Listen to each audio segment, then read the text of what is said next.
Sacred Symbols, a PlayStation podcast, is brought to you by, well, you. If you want to learn how to support our show, go to patreon.com/laststandmedia. Greetings and salutations. Welcome back to Sacred Symbols, a PlayStation podcast. This is episode number, I wrote it down, 339. I had to write it down because we're not doing this in a linear order right now. We're actually recording this in between 337 and 338. It's one of our holiday episodes. Hello, we're here. Merry Christmas. My name is Colin Moriarty. I'm joined as always by my son, Chris Reagan. Chris, good to see you today, my friend. How are you? Good. Got a lot done already today. It's 1 p.m. Recorded 2 shows before this. It's a work day, you know. But I'm in the zone now, you know. I feel like it's almost like going to the gym in that way, where it's just kind of going to the gym sucks, but being at the gym is great. Yeah. Or like you're kind of already there. You're kind of like in the swing of things. So I feel pretty good. I feel that way when I lift weights. Like I don't really look forward to it, and I find it very difficult. But when I'm doing it, I'm like, yeah, this is what you need to be doing. Yeah, boy, this is what you need to be doing. You need to feel that. Such a specific burn in your arms when you're lifting a weight, you know, and you're like trying to just get it up and you're feeling it and you feel it and you feel good after it's done, where you're like, yes. Yeah, exactly. A little stronger. Well, it's good to see you. Yeah, it's cool that you had a good day. I woke up about an hour ago. It's 4:00 in the afternoon. So glad that you're having a productive day. I woke up at like noon and then I'm like, and then I went back to bed and I woke up at like 2:30. But I was up really late. We were recording Sacred until 1 a.m. Pacific, I think. And then I was just kind of bouncing around doing things for several hours. So I didn't even go to bed until I probably wasn't asleep till like 5. So we're all back. Dustin Furman, executive producer. How are you today, my friend? I'm good. I was a little flustered getting this show together. My light wasn't working. My eyeball was rejecting my contact. I need to reformat my thing. Just unhinged amount of it really wasn't that bad. We're all good, but feeling all right. Same as you, up very late last night getting Sacred out, but it's kind of fun. Like, I mean, I wouldn't want to do that every week.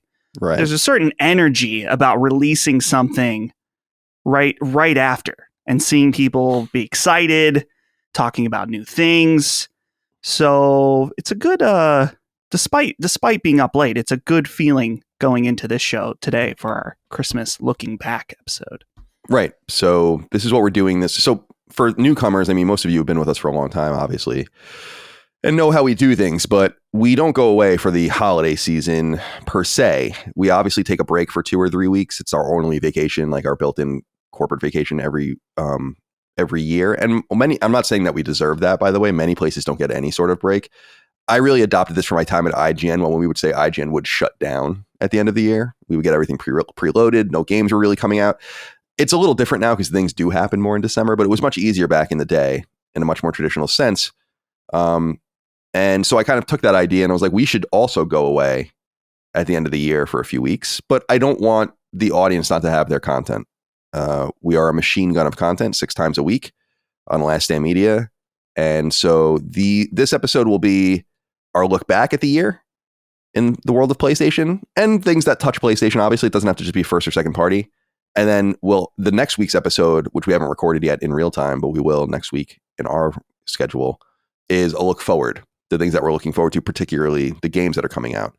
And those will be the 2 episodes, the interstitial episodes. I guess that would be 339 and 340.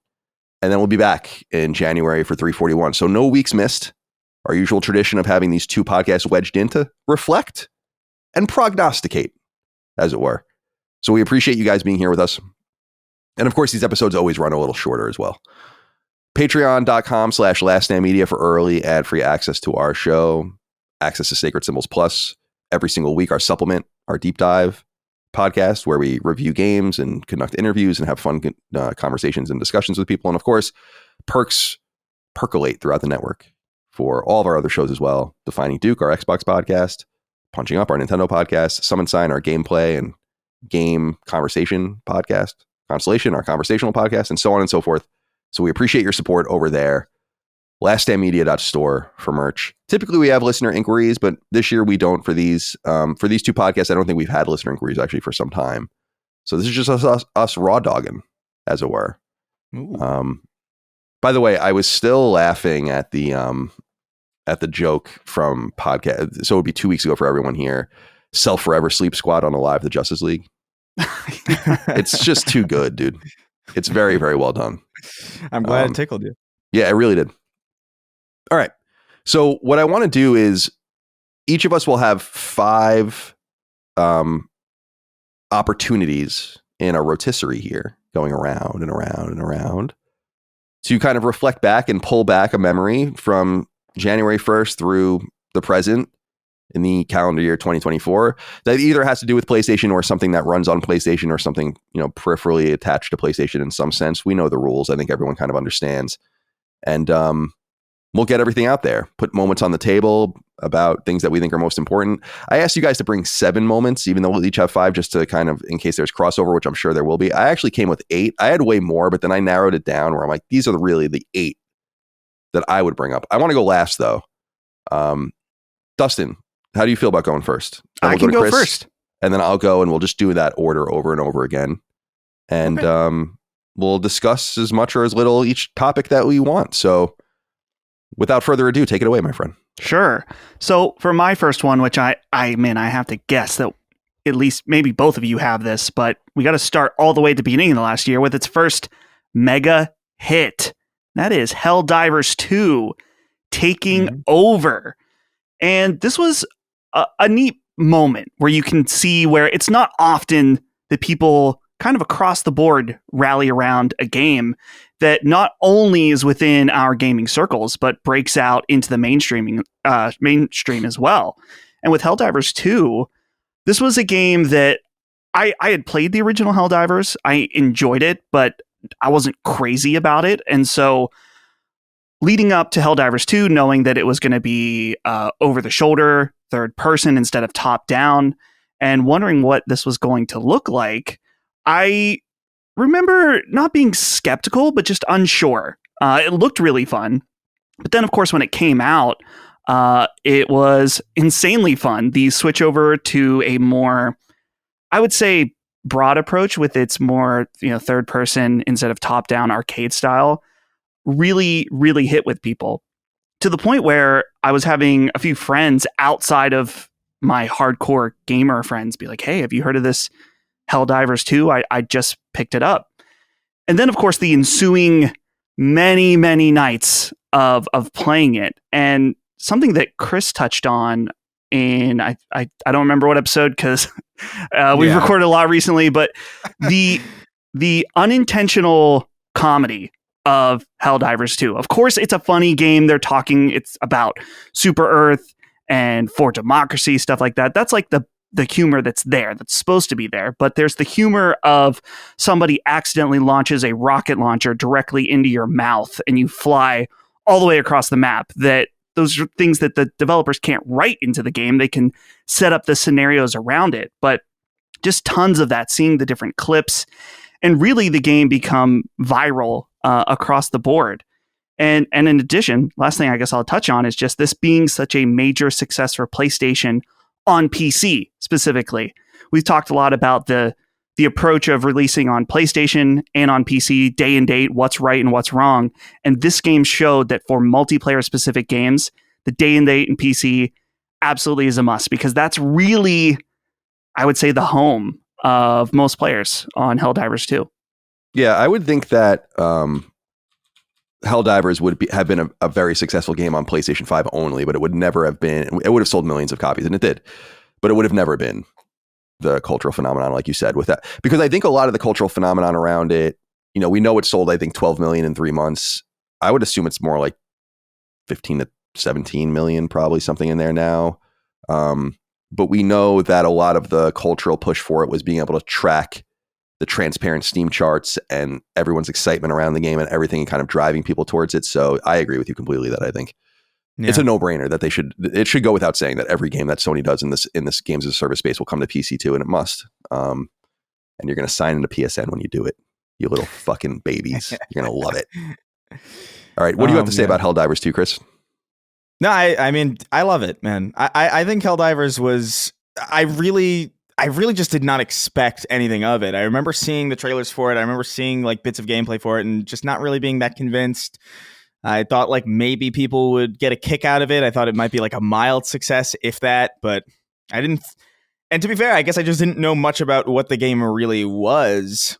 And it had been a long time since I'd seen a game really operate in this way. Like, for people who've played Helldivers, you know this, but if you only like kind of glanced at it, you might not be aware of just how physics driven that game is and how ragdoll oriented it is and how dynamic it is and how emergent the gameplay of that game is. And it's a touch of old school design in a modern ecosystem that desperately needs it.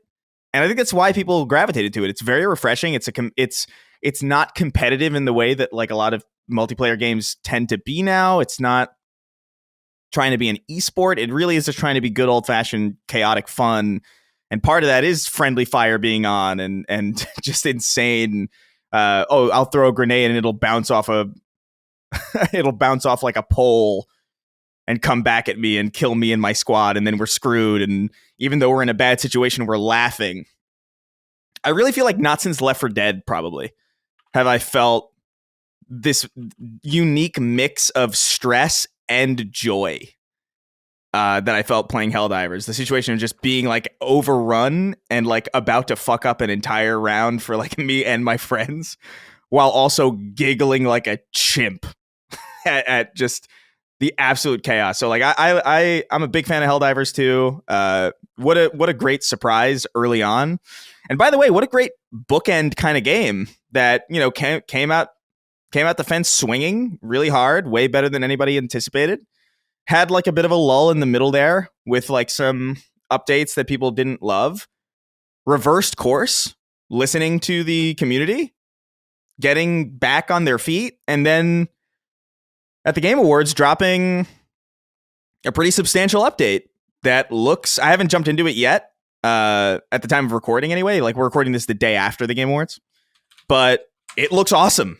And so it does kind of feel like a bookend game where it was like, man, what a great way to start the year. And I'm looking forward to closing the year out with it. It's really special game they have here. And I'm really happy that they seem to be really committed to it. They seem like they're not going to be dropping this game anytime soon. And that's, it's just really exciting. Like, props to that team at Arrowhead, because it really is a special game. It's at its all-time. It's at its highest point in concurrent users right now on Steam in the last 6 months, by far, by like 2.5 times. I'm super excited to jump in.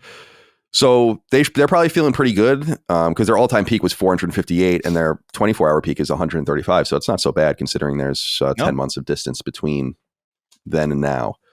And there's a lot to say about Helldivers. It was actually number one on my list too, so I'm glad that you brought this up. Because it's so obvious in some sense, it's got to be said. And I'm glad that we're kind of putting it out there first. There are some things to say about it. The PC release part, you already touched on this, Dustin. Huge aspect of it. Something that I think PlayStation players should embrace. And again, my working theory is that PC is actually just generally outside of games as a service, not really a knife against Sony's throat after all. Again, I think it's nice to have access to a Horizon or a Days Gone or something like that. And it's weird and it's interesting and you buy it and then it kind of just becomes less novel over time. And so I think that Sony can actually have its cake and eat it too, I guess is what I'm saying on PC. And I think they'll continue to try to do that without really hurting PlayStation as a console. The three things I have here that I thought would be kind of interesting to pull out would be like, and Chris, you touched on this a little bit with fixing the game, but the future of the game as well.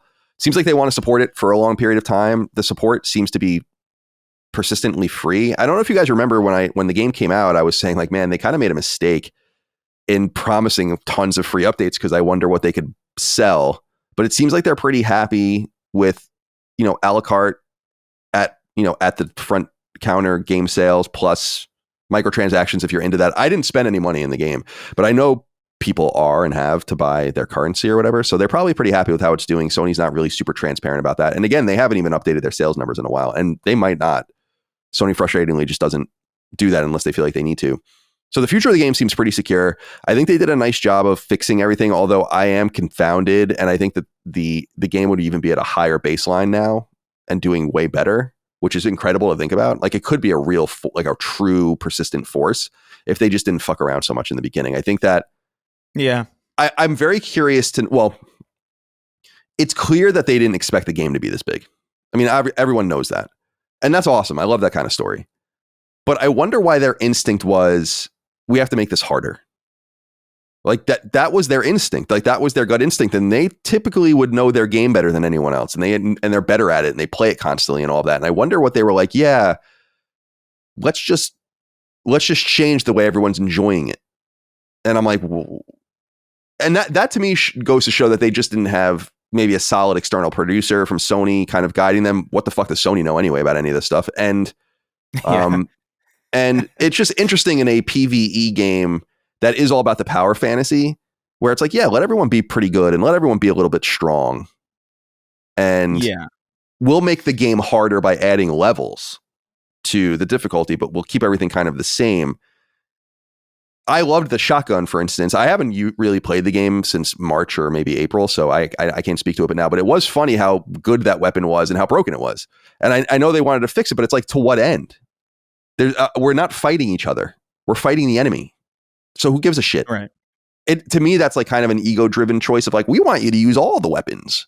And it's like, just let people use what they want. If people kind of, it's like playing a fighting game and having a certain technique or whatever. It's like, yeah, you could use all of these different moves, but really these 3 or 4 things are what I need. So I think that's interesting, but I think that they kind of pulled out of it, and I think they're lucky to have pulled out of it. But I think that speaks to the quality of the game. And I think another important kind of thing to talk about is that it was $40. Yeah. And I'm a firm believer that it's impressive that Infinity Nikki has 20 million downloads. It's impressive that Marvel Rivals courted 10 million players in a week or whatever. But no one's paying, for everything. It's easy to get someone to just download and play something. To get millions and millions and millions of people to buy in literally with $40 to play something is much more effective. And that per capita value of $40 is way higher than the per capita value of anyone who will ever play those games. And to me, I think that really means something. In other words, I'm not a multiplayer player by any stretch of the imagination, and everyone knows that, but I don't think there's a mistake in charging for these kinds of games if you feel like you have the right product at the right price point. And I think that they kind of, Concord, well, I'm sure we'll have to get to Concord at some point, is one example of that dying on the vine because you had to buy in, but I think it would have died anyway. It just would have died slowly and they would have just bled out. $40 up front kind of proves it immediately that the game can be viable. And I think this must be true that when someone literally buys in as opposed to download a game for free and kind of messes around with it, then you become just literally more invested in it. You stick around. There's something in the mid to long term that I think is powerful about a decision like that. Another one is Arrowhead. That's another thing worth kind of considering is what's going to happen with this team. I am truly surprised Sony hasn't bought them. And that to me tells me that they're not interested in being bought, but that rubs me as a mistake. And this seems like a housemark trajectory where it's like, you got 2 in the hand, 1 in the bush, dude, like is that what 1 in the hand, 2 in the bush? No, 1 in the hand, 2 in the bush. And it's like, yeah, the grass looks greener, but are you really going to replicate Helldivers? Are you really going to do it with like some other publisher? From did it. There's others that do it, but I think it's a huge risk. I'm very interested to know what's going on with this team behind the scenes. They're Swedish. Sony doesn't have a true AAA team or a AA team or just a console team in Sweden. So be an interesting place to be. And I'd like to know if that actually does get consummated in some way because they just seem to fit together. Helldivers 2 is in development forever. And they made Helldivers a long time ago, the original. They've just been with PlayStation for a long time. I'm interested to see what happens there. And finally, the subject matter of the game, I think, is worth noting. The meta around it, I think, was really interesting. But then how people started fighting about it and misunderstanding it. And to me, I'm bummed by that because I think that there was something really fun about the faux fascism of it and people role-playing this faux fascist suicidal society of super Earth sending soldiers like conveyor belts into harm's way with no concern for them at all. I think it's super interesting, and I'm sad that it kind of got lost underneath the culture war, which we might get into later as well. So that's what I have to say about Helldivers. Anything to add to this subject?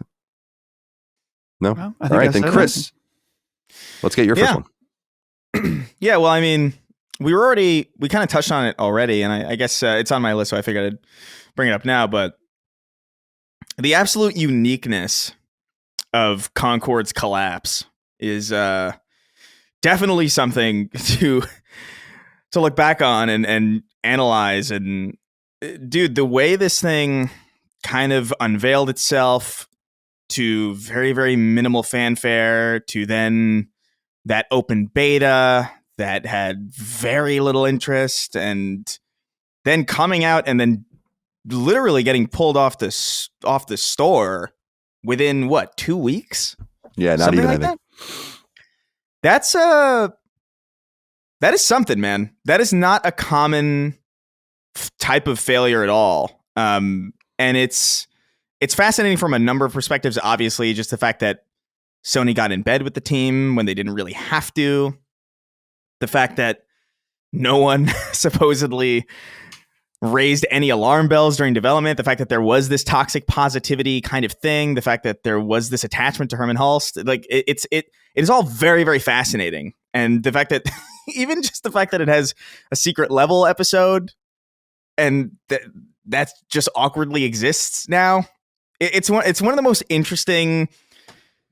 It's one of the most interesting things that happened this year, and especially because it's like it's a game that's been made into vaporware, and I feel like we don't have that really ever. Like how I can't remember the last time that's happened, if ever, where a game's come out and become vaporware in the same way that this has. Yeah, and so it was almost in one fell swoop. It all happened at the same time. Yeah. But yeah, I mean, there's a lot of threads that we can pull out here, but just this entire story, like all of it, is fascinating. It's interesting, and it's not a positive moment for PlayStation, but it's certainly notable. And it's one of the more, it's one of the bigger stories of the year for sure, in my opinion.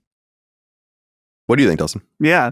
Well, the thing that I thought of immediately was just how hilarious it was that people were going out and rushing to buy the physical copies that were going to be worthless, and then seeing them on eBay for 3 times the price or whatever. Just because it's like Chris was saying, it's a unique piece of history, and to have any kind of physical item from it.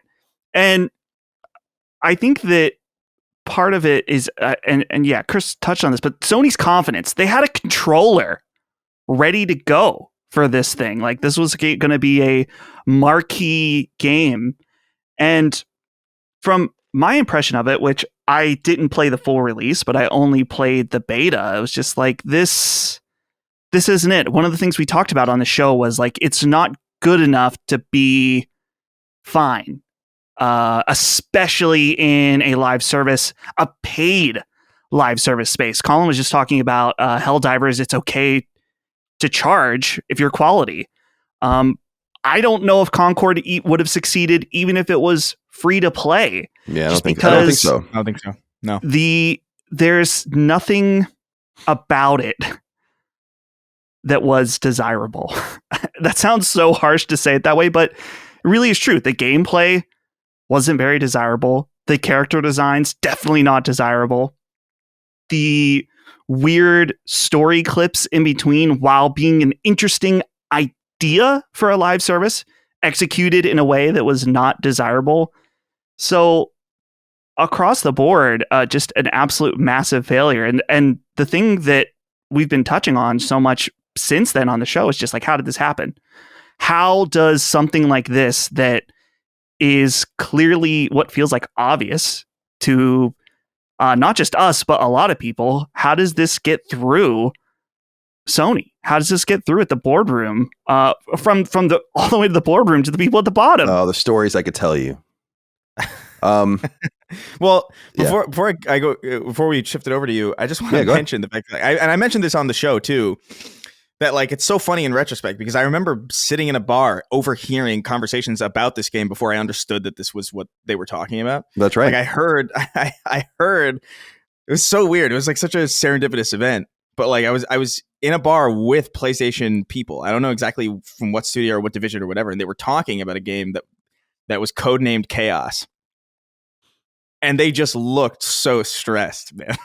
Like, so I think people had an understanding on some level that maybe this was not going to hit. But they were talking about a first-person shooter that was under incredible duress, that was not shaping up well. And at the time, I wasn't sure what it was. I thought it might have been like a SOCOM game or something. Like it might have been something else. I didn't realize it was Concord. Because that was like, that happened maybe a month before they revealed Concord officially, before we knew what it was officially. And that was just, looking back, that was hilarious. That was a hilarious night in retrospect, because I was like, yeah, they were like, that was not a celebratory night out drinking for sure. The Concord mistake is almost certainly the most expensive thing the most expensive failed project PlayStation had ever invested in, especially when you consider how much they paid into it and then paid for the studio. We don't know exactly what they paid for the studio, but I'm sure it was a lot. And it's funny that, I mean, it's not funny, it's unfortunate, but all the destruction happened within a year. Like, if you think about the beginning of the year, we were actually, I don't want to say optimistic about Concord, but interested in it, because all we saw was that like ship dashboard and the kind of 70s, 80s sci-fi aesthetic and the super cool logo, which it's funny because it's not reflected in the game at all. I remember bringing up the game. It's an obscure Double Fine game, but a game called Headlander that was like a 70s sci-fi game, and it was really fucking good. It was like a Metroidvania. And that's what it reminded me of, just the logo and the feel. And I'm like, oh, so you're going to kind of take advantage of this in a specific way, and you're going to like, there's going to be something unique about it, and you're going to lean into this. And then you just never even saw any of that. Like, the logo itself doesn't resonate, and the oranges and the reds and all the rest, like, it doesn't resonate with what we ended up seeing, which was this kind of Marvel Guardians of the Galaxy style. It's slop, basically. And it's crazy. I mean, everything that I'm willing to say publicly, I've said, but about the game and what I've learned about it, and people can go back and listen to that stuff. But needless to say, hundreds of millions of dollars dumped into this thing, much more than that, when you consider the purchase of the studio, and just complete delusion. That there are people in charge of different things at Sony who thought this game was going to be good, or that this was an investment worthy of making at a high-end AAA level. It's actually a fucking joke. Truly. And goes into what I say this every few episodes. You out there listening, yes, you. There's a reasonable non-zero chance you could be placed in some of these positions and make better decisions. And I know I could be placed in these positions and make better decisions. That people looked at this and were like, yeah, Star Child. Great. That sounds great. Here's hundreds of millions of dollars, and we're going to get you, make it like apparently the animated. I mean, this is not a surprise. I told you guys this, that they were going to start rolling out season content. They had a bunch of shit that never got released, a bunch of shit planned that was being made. And obviously the secret level episode was supposed to launch a bunch of shit, including a new character and a bunch of other stuff. And it's kind of interesting seeing these post-release relics, as it were, a very, very weird dichotomy of like things that don't belong anymore, but have already been set into place where it's like, yeah, well, this is going to happen anyway. Guys, you have no idea. Like, they were going to invest in this thing so heavy. It's so funny when you think about it. Like, they really, really thought that you were going to love Concord. Yeah, it's true. Man. True. It's crazy. And then Firewalk. Yeah. Bye. The quickest purchased and shut down within a year-ish. About 16 months, I want to say. I don't think there's ever been a cycle that quick of putting all the money in and then getting nothing out of it. And those guys walked away like fucking pigs in shit, basically, if you're at the high end, because you didn't deliver your game. And by the way, this all strings back, in my opinion, to probably Monsters and the original publisher and kind of holding company founded by one of the ex-Bungie dudes, who has still not released a game. They've now spooled up, I think, 5 or 6 games. And sold Firewalk and sold Concord, canceled a couple of the other ones, and now have these much smaller projects. And I think one of those was recently canceled. So, fruit from the poisonous tree or whatever? right? Is that what it is? Right? I have no It idea. doesn't ring a bell. Yeah. The poison fruit. There's some saying about it. Anyway, Concord's collapse, number 2. All right, so my turn.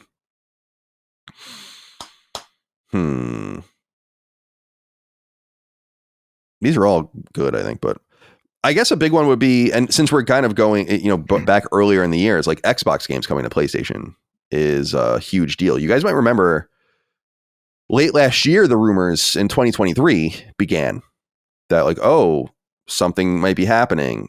And then people kind of in presumably positions of power were saying that it wasn't going to happen, but obviously they weren't really in on what was actually happening. And by late Q1, I want to say it was, Microsoft is just talking openly about bringing games to PlayStation and starts releasing them. I want to say it was in February or March that the game started to come out. And what was first? Was it Hi-Fi Rush? I want to say. And this is a big deal. And now you fast forward and you can see where this is all going. So the original 4, As Dusk Falls would be a 5th game, I guess, but you have Pentiment, Hi-Fi Rush, what? Not Abandoned. What the hell? It was grounded. It was grounded. Grounded. It was that's what it was. And Sea of Thieves. And Sea of Thieves. Yeah. Yeah. Not Abandoned. I knew it was an ED.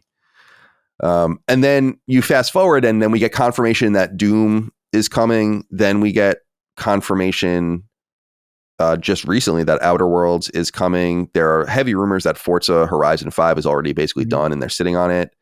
Indiana Jones, right? Indiana Jones coming in the spring, and Age of Empires 2 being beta tested openly on PlayStation, although no one seems to be reporting on that. So we see where this is all going, and I think that that's a fucking huge deal. I mean, it's not as dramatic as what PlayStation did to Sega, and it's not as dramatic as the fight between Nintendo and Sega or PlayStation and Nintendo, but it is a big deal that, and it's, I don't think it's overstating it. Like, Sony essentially vanquished Xbox as something for them to worry about. And I truly believe that. Like, I think it's basically over. And yeah, the Xbox will continue on. It will sell. People will play games on it. Games will come to it. It's all great. I don't care. My own wife's a huge Xbox player. I have no problem with that. But there's no denying the reality that PlayStation 5 is outselling Xbox maybe 3, 4, 5 to 1 at this point. And when you start bringing your first party product over to your direct competitor after years, console generations of fighting with each other, there's really no greater capitulation than that. That's essentially like laying the sword down in front of the opposing general. I mean, the product that's supposed to court people to your console is now going to be on your competitor's console. There's no way to mix that into any good news for you as an ecosystem. The money will be good. What will become and what has become and what is slowly evolving into a Microsoft gaming unit is going to do great. Think of Call of Duty and Activision. Think of Bethesda and the success of Indiana Jones. Imagine when Elder Scrolls comes out. Starfield is probably going to come to PlayStation 5. Future Fallout games and all of that. They're going to make hand over fist money. I'm sure they're really happy about that. But if you're an Xbox player, this is weird times. And you simply won't see it in the other direction. I just don't believe that. And we read the interview Sean Layden gave with GQ some time ago, where he agrees. He's like, there's just no reason for Sony to do this. So I think it's a big deal. It's interesting that it all kind of happened within a truncated 1-year period. And I'll be really interested to see what happens in the future, because I do believe Avowed is going to come to PlayStation. I do believe Fable is going to come to PlayStation. I do believe Starfield is going to come to PlayStation. I just think these things are going to happen. I think they're going to happen at different cadences. I don't think it's going to be day and date. I don't think they're going to acknowledge things. I'm of the mind Microsoft should just start acknowledging this, as we said many times on Xbox Wire, and not even give, like, the Outer Worlds thing was cool. I always thought the Outer Worlds was going to come to PS5. I felt that was fairly obvious, and I think that was probably the play even before this Project Latitude took off, because it's just a game from a series. It would be like, the Elder Scrolls or something. It's like, well, it already exists on these other platforms, but in some way, I think it was even, in some sense, accelerated by Microsoft's own actions, and it all kind of culminated when I thought it was funny. I was watching the Game Awards on my PlayStation, and then there's a commercial that says this is an Xbox thing, and it's like what you're watching is, or playing on, or listening to, or whatever, is an Xbox. I'm like, yeah. So it's a huge story. And I think there's like an interesting thing where I think it's people aren't talking about it as being as big as it is for two reasons. One is that you don't want to seem like a fanboy. And then the other is that the other side of the coin is people trying to play it down as fanboys. And so it mixes the whole thing up. But there's no doubt it's one of the biggest stories of the year. What do you guys think? Dustin, let's go to you first. Yeah. Well, when I wrote this down, I wrote Sacred Symbols was right. Xbox is going the way of Sega, because it was very towards the end of last year that I made the thumbnail of Jim Ryan and Phil Spencer shaking hands. And I remember that was such a controversial episode. People like, how could they? I think it was particularly you, Colin. It was like, how could he say this? There's no way this is true. It was proven true within just a few short months. That yes, indeed, Xbox is becoming more like Sega. Yeah, I think we called it the Sega moment. I think the Sega moment. Yeah. One of the things that stands out to me about this whole story from throughout the year was just the way the Xbox handled communication, which I know is an evergreen statement for Xbox in general, but uniquely to this situation, it's tough. How do you announce to your hardcore fans that you are laying down the sword to some degree? I just think it's so funny that the way those few days happened, where the rumors were swelling and people were looking for anything that that Phil Spencer or Sarah Bond tweets as any kind of confirmation or anything like that, which eventually all this culminated into a podcast of them sitting around and Phil saying, "Oh, it's just these 4 games and it's an experiment." It's like, we all smelled bullshit immediately. Experiment successful. Yeah, experiment immediately successful. It was obviously going to succeed, though. That's what's so funny about it. It's like, right. obviously millions and millions of people are going to download your fucking games. Right. And buy them, of course. So, that whole podcast thing was just very weird. And I feel like they should have just, ripped the Band-Aid off all at once. To be like, it's bad news for some people. And instead of stringing them along and saying, "Oh, it's just these 4, it's just an experiment," just tell them that there's a change in strategy and this is what we're doing. And you don't need to feel like we're going away, but this is what we're doing now. It just would have felt a little more honest, I think, than especially now, where as an Xbox fan, I would assume that a lot of them are like, man, they kind of really pulled us around on this when they could have just like said what they were doing. The last thing I'll just say is that the clear battle from within Microsoft is going to be an interesting story someday, with, of course, the purchase of Activision Blizzard being so big. Clearly, there was a conversation from the top of Microsoft to the Xbox team, particularly Phil Spencer, that was like, "Yo, we need money. You spent all this money. Where's the return? Where's it going to happen?" And there's always been debate about whether it was a Microsoft or it was a Phil Spencer decision about this third-party approach. And I'm sure we'll know someday fully the details, but I'd love to know the battle behind the scenes, because I'm sure there were some that were fighting against this. Yeah, it's well, let's get before I go further, let's get Chris on the record here. What do you think, Chris? Yeah, no, I think it's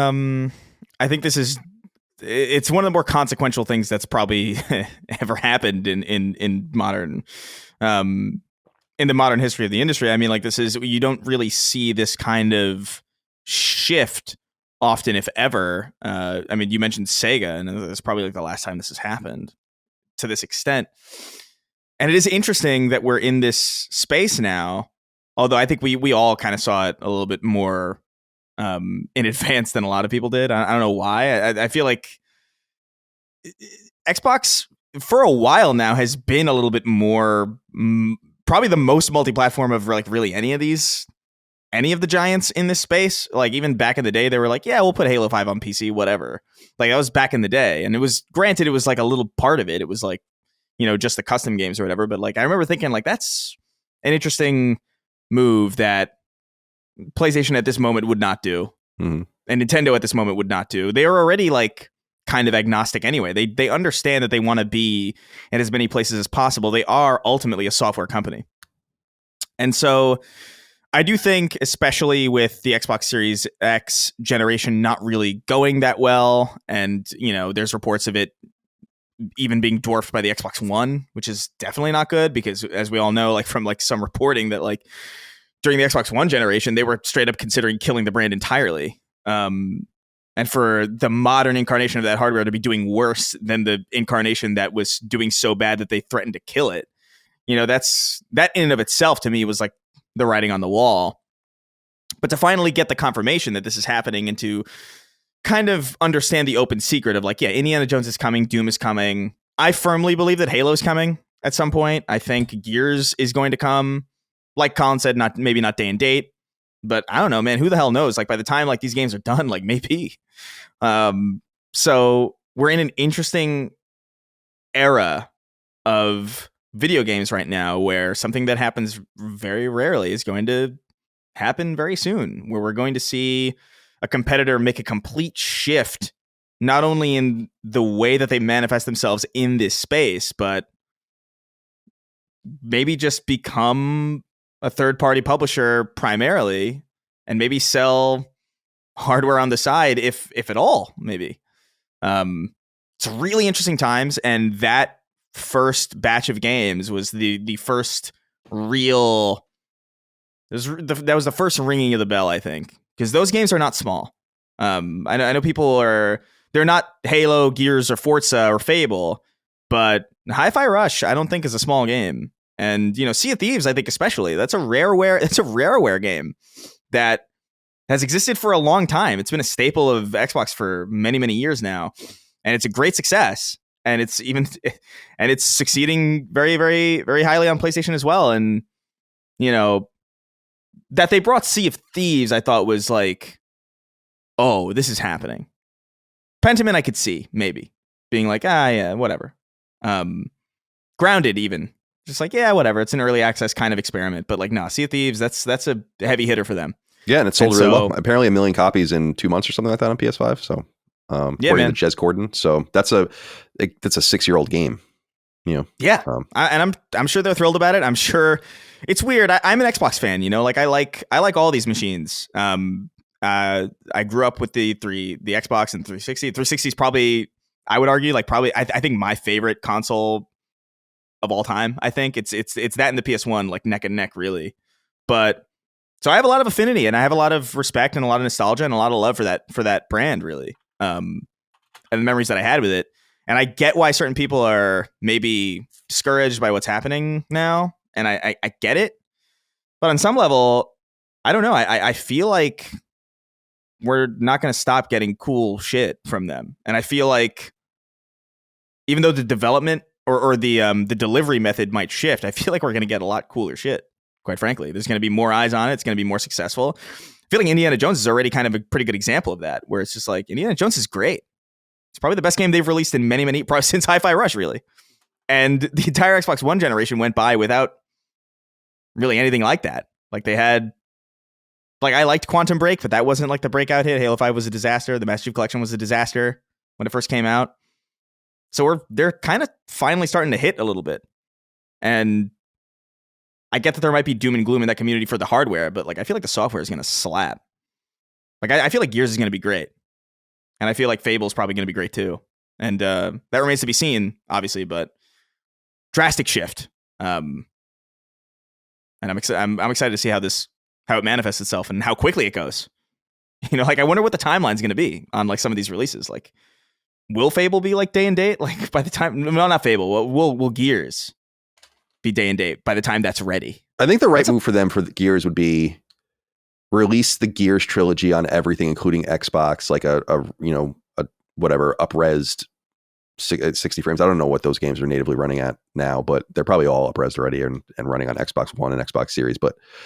And then release that on PlayStation as well, and then just release the new Gears only on Xbox and PC, at least for a time, and then try to draw people that way. But I guess in closing, like the only thing that surprises me is that I thought this would happen with Game Pass. And what's interesting is that we were talking about having your cake and eat it too, is that it seems that Microsoft can also have their cake and eat it too, because they can kind of sell a la carte games, buttress their coffers with PlayStation money, and then PlayStation Player money, and then still sell Game Pass. Although I don't think Game Pass had really moved very much with Call of Duty. I think that if it did, they would have said something. And so I do wonder how that's all going for them as well. We'll see. All right, Dustin, it's back to you. Back to me.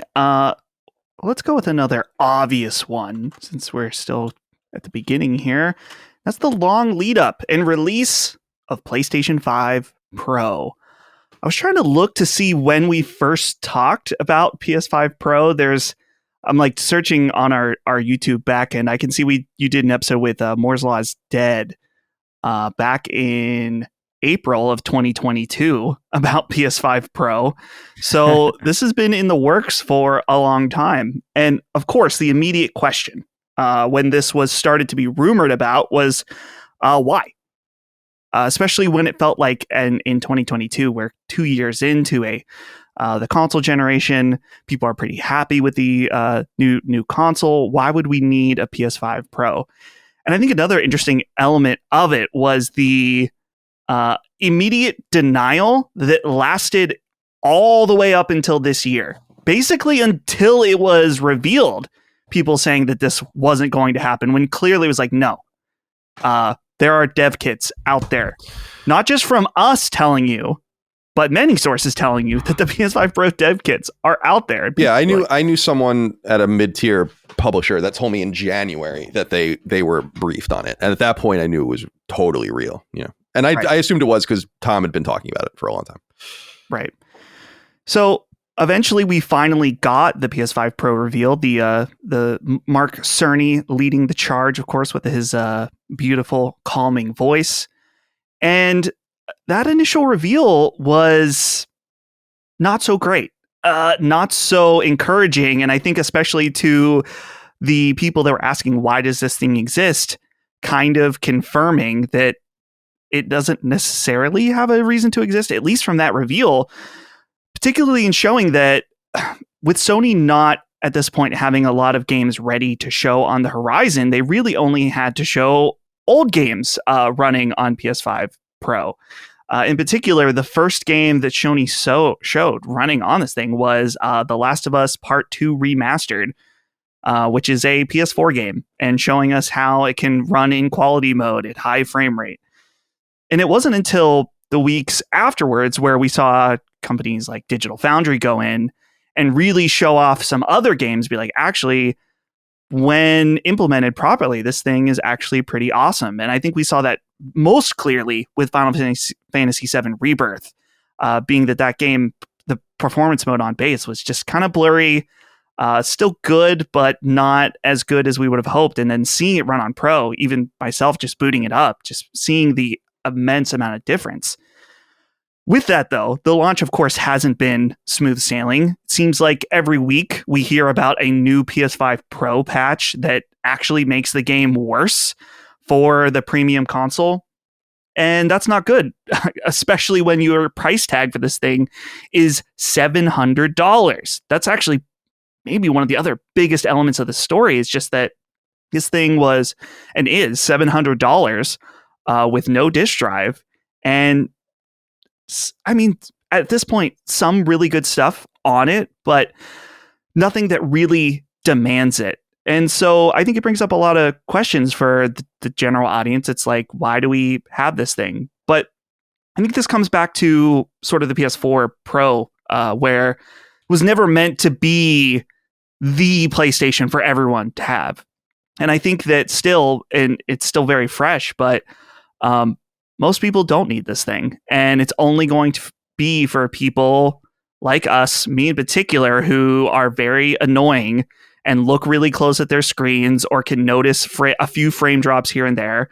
And it's a nice bonus if you have the budget to spend the extra money on one. But it's this is almost kind of a hybrid of looking back at the reveal, but also looking forward to, like, what are we going to see when we start to get the new first party titles with this thing, that when developing the games in mind, what are we going to see from it and how impressive will it be? What do you have to say, Chris, about PS5 Pro? I think that's a great choice. Yeah, obviously. I think it was strange to me how many people were just not convinced that this was going to happen, though. That to me is the main thing that I remember with the PS5 Pro throughout the year really was the strange insistence that it just like there's no way that it could exist. Or like there's like, oh no, why would they do it? And it's just like, why wouldn't they? Like I don't. We're clearly in an era or where we have precedents that people are interested in this kind of thing. We are in a more technically aware environment where people are kind of paying attention to these things more. It's not like 2007 where people were just like, is this HD good? That's fine. You know, like people care about performance, and a lot more people are aware of this kind of things. And I think that's largely due to like, you know, Digital Foundry and the influence that has, and just a bigger focus on that kind of thing in the review space. I really can't remember, like back when I was a kid, or like even when I was in high school, I really don't remember people talking about performance in video games at all.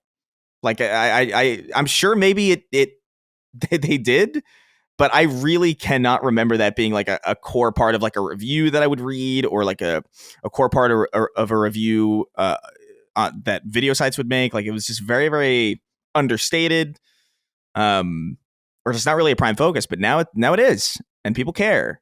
And so yeah, obviously there's going to be some kind of refresh. These generations are long. Games take way longer to make than normal. So I don't know. It's just very strange to me that was such a ubiquitous kind of thought. Because I remember bringing it up to some people that I know who are only like tangentially aware of video games. They don't really engage that much with it. And even they were just like, well, why would they do that? It's like, well, do you not pay attention to it's weird. Because if you pay attention to technology, you should know this.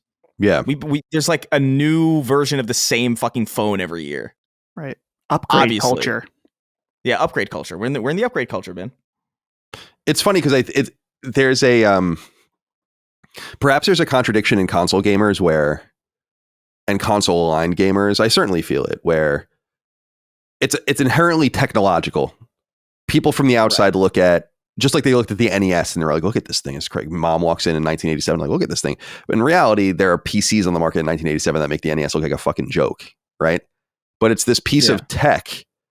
And therefore, since you're in I guess what I'm saying is my line of logic is, because you're in the tech space, people assume things about console gamers where it's like, well, don't you want the nicest tech? And they're like, no, just because it's tech, we actually like the static nature of it. We let, you know, I think that's where a lot of people sit, where it's like, we like that buy the box and then it's like this predictable thing. And you guys were too young. I mean, you were fucking toddlers, but you first saw rumblings with this with the Genesis. When they started releasing, like I had a lot of friends that were Sega people, and they were like overwhelmed with options. Like, oh, you get the fucking 32X and the Sega CD, and you got a Sega channel and Sega Net and all. It's like, and meanwhile we're on SNES being like, I don't know, man, we just have this regular console, and it's what you're attracted to. And I had that mentality through PS4 Pro. People can go listen to Kind of Funny. When I was over there, I used to make fun of the PS4 Pro. I was like, I don't know why like anyone would want this. What is the point?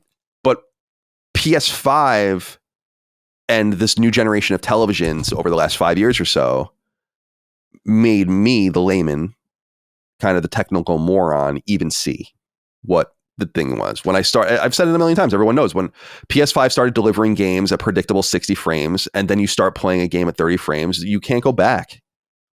If you're playing things at 30 frames over and over and over again, and then you, like on PS3, you randomly get a 60 frame game, like didn't Killzone 2 or something run at 60 frames? And I know some of the Call of Duty games did, like that would but like, since you're jumping between all of this shit all the time, you just don't, at least I didn't see it for what it is. It felt like games were getting faster, but what you weren't perceiving was that you're actually just seeing more data, basically, like visual data. Right. And so by the time we jump from PS4 Pro, which is 2016, right, to PS5 Pro, which is this year, my entire mentality on that has changed. And I think that there are more people like me. That's one of the things I wanted to write in my notes, is that I think that Matt Piscatella at Circana, who tracks, American sales data, was saying that PS5 Pro has outsold PS4 Pro in the United States so far. And that's fucking crazy. Remember remember the paradigm that PS4 Pro enters. PlayStation 4, first of all, is murdering Xbox One. But PS4 Pro enters at PlayStation 4's price point, and the PS4 price drops. That was the context of PS4 Pro. And PS5 Pro enters the market years later at almost literally twice the cost of the PS4 Pro. And the PS5 doesn't get any sort of price drop. It gets kind of an MSRP price drop for the holidays, but not a permanent price drop. And it's selling just as well, and Sony's just making even more money on it. There's a disconnect, I think, with the way people perceive console gaming and the way it's evolved, I guess is what I'm saying. And there's got to be more people like me out there to make up for these numbers, especially considering the United States is not necessarily Sony's most competitive market. I mean, Europe is probably the place where it would even be doing, you would assume, better. So there's that. So the price seemed ridiculous. I remember thinking, and the price is expensive, by the way. It's very fucking expensive. Just don't want to go over that. $700 is a lot of money. But the economy could withstand it. And I remember when we were doing all the pre-order stuff, I think a lot of people were reading poor omens for it and I didn't really know how to read it either when you could just pre-order. Remember we all got up to pre-order our stuff and I couldn't get anything but a controller, which I got at Walmart.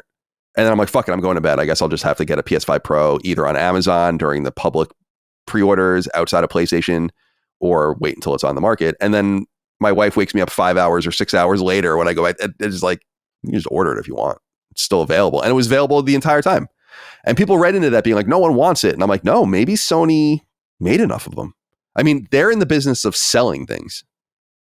So they don't want you to come to PlayStation Direct and see like the out of stock box. That's not good for them. So think some of the tea leaves are misread about that.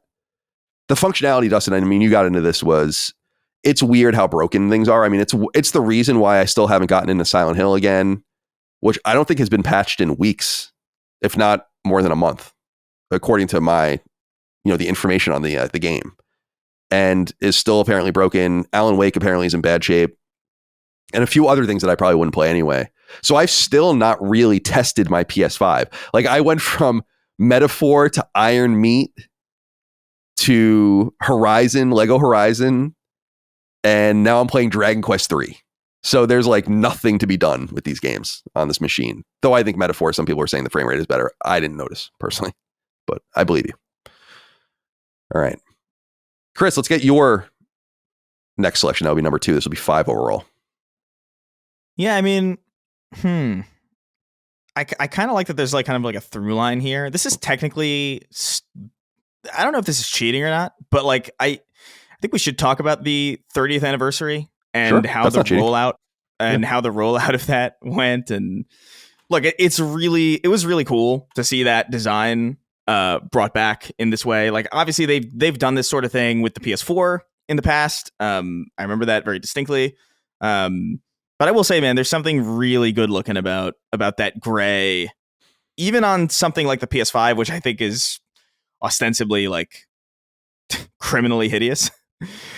Even in that really gray, but in that gray, I think the gray actually does make it look so much more appealing. It's kind of crazy, like how much it does for the aesthetic of this machine. And obviously, the controllers are gorgeous. I got mine thanks a fan sent me one of the normal ones that I couldn't ended up not being able to grab, which is very nice of them. But it's just, man, it's such a good looking aesthetic. It's unfortunate the way that rollout went, and it was kind of a mess, and they made like an arbitrary number of them where I felt like they could have still had like a cheeky reference to like the number if they just even if they just made more of them. Like it just kind of felt like a strangely limited thing. They could have sold a ton of these, man. Even at that ridiculous price point. Obviously that unboxing experience, which I did not get, but I did see, is just like very, very nice. Real quick, there is something to what you're saying before I forget it about what I was saying earlier about going to the storefront and then seeing like out of stock, where it is, I get it. On one hand, it's like, yeah, you want it to be very limited, but then you ask, it's like, but why? Like, what do Sony get out of making it limited when you could have probably sold hundreds of thousands of these? What do you care if many people have them? In other words, do you kind of pat Sony on the back in some weird way and say like, I guess you're not in it for the money in this case? Like, it's a little weird, antithetical, anti-capitalist move. Yeah, it's strange. Like, I don't know. I think on some level it gives them some sort of like a boutiqueness that they do in the long run benefit from. Maybe, like, I don't really know how to calculate that. I think it's a weird decision. I thought, because what did they only make, like 13,000 of them or something? Yeah, it was like 12,300, I think, for December 3rd. Yeah, exactly. And I felt like, I don't know, they could have done more. I thought, but they could have done 123,000. You know? Yeah, and that still would have been incredibly limited based on, like, I mean, when you think about how many PS5s are already out there and what the potential is for it, and you think about like how many PS2s were sold, and it's just like a couple hundred, like even 100,000, like that still is very, very limited. It might not go for a lot in like the secondhand market, but what the fuck do you care about that? Yeah, it still is, because like you're saying, there are what, 70 something million PS5s now, and only 100,000 of them would be this, and now 12,000 of them are this, which is like, yeah, crazy rare. There gets to be a scale where I feel like it's ostensibly like equivalently the same amount of rarity, like fundamentally. But you know, I thought the rollout was handled kind of poorly. I do think it is a shame that, like, I really feel like for something like a 30th anniversary, I do think that there should be some kind of pre-existing affiliation. Like, I do think your account should have like a certain amount of hours or like a certain amount of history to even qualify to get into this thing, if it is going to be that limited. I agree. I think you want to celebrate your consumer base, and I think you want to celebrate the people who like really believe in you and stick with you, and the people who ultimately actually get value out of having something like that. And I'm sure that sounds like salty because I didn't get one. And it is 100%. I think it's a gorgeous looking machine. I think the controller is gorgeous. And I guess piggybacking off of this a little bit is that, you know, the 30th anniversary, little update that they had with like the themes on PS5. It's just it's nice. And it's unfortunate that it's limited, because it's like, Jesus Christ, I couldn't get the machine. At least let me have this. You know, let me have this like this vague amount of like celebratory enjoyment on my machine permanently, if I can't get my hands on the fucking your gray machine. But either way, regardless of the strangeness of the rollout, regardless of, you know, the, in my opinion, baffling decision to make this 30th anniversary thing limited, I think it's a very nice. It was just a very cool thing to do. And I think it's a gorgeous looking machine. That controller, man, I can't take my eyes off it sometimes. Like, I just find myself looking at it because it is just so good. There's something about that gray that is, and the colored buttons, man, and it's just like, and the colorful PlayStation logo. Yeah, too. It just hits. It hits different. You know, it's good. It's good shit. But yeah, 30th anniversary, I think, was pretty nice. Just piggybacking off of the Pro conversation, I thought. Yeah, I think that's totally acceptable. Brendan. Dustin, any thoughts? Yeah, I'm looking on eBay right now. One sold yesterday, 3,000, 3,200. There's one here that went for 4,000. That guy got fucked. So yeah, I was thinking about it. You're mentioning like, why wouldn't you make more? You clearly could sell them. And it's not only that it's that they could sell them, is that the bundle that they were selling requires you to buy a bunch of shit. But because the bundle was $1,000. So you're locking people in like me, who I already have a DualSense Edge. And while the anniversary one's cool, I didn't need it. But guess what? Had to buy one. Had to buy the charger that comes with it. Had to buy the fucking stand that comes with it. So it's the shit QVC does when they sell consoles. Yeah. To be perfectly honest with you. Yeah.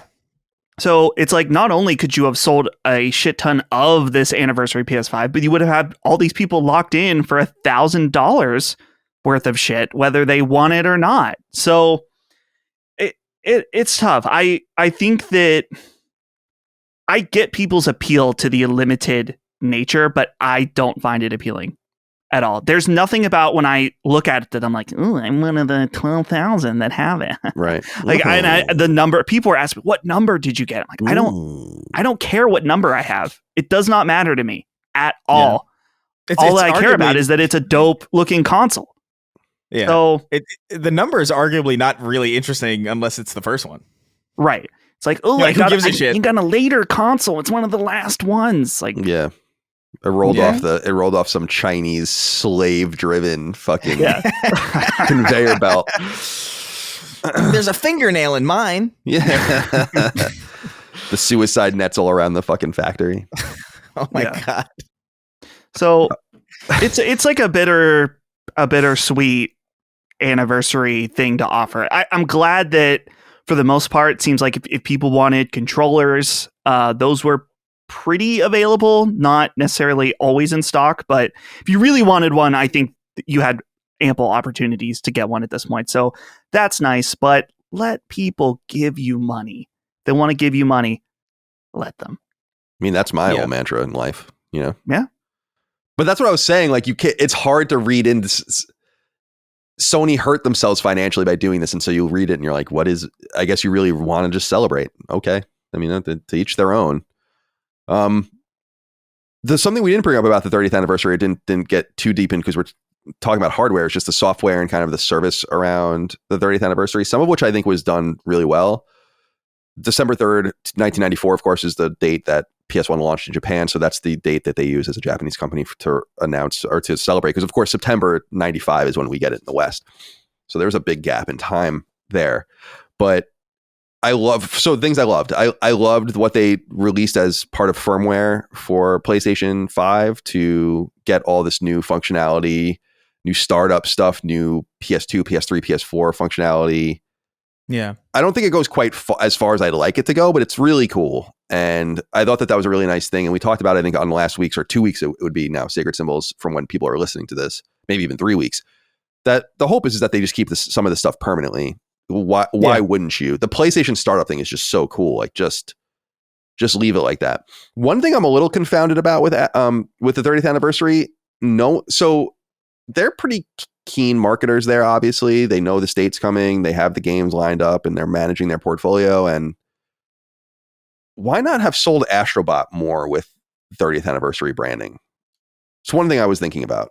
It is such a good and I think unintentional compliment to the whole 30th anniversary thing. Like, I don't think that timing necessarily lined up intentionally. And I'm not saying they kick it to December to release it then. I think that would have robbed them of Game of the Year stuff and a lot of momentum as well. But I don't know. I was a little surprised by that.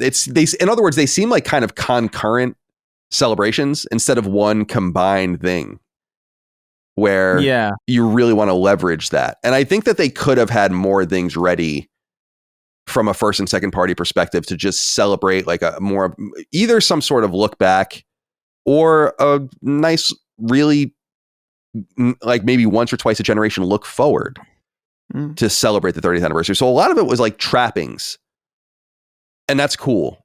And of course the console, the Portal, the DualSense, all that's good shit. But I think they could have gone further. The thing is that the 30th anniversary is not really a thing either. That's an important thing to remember.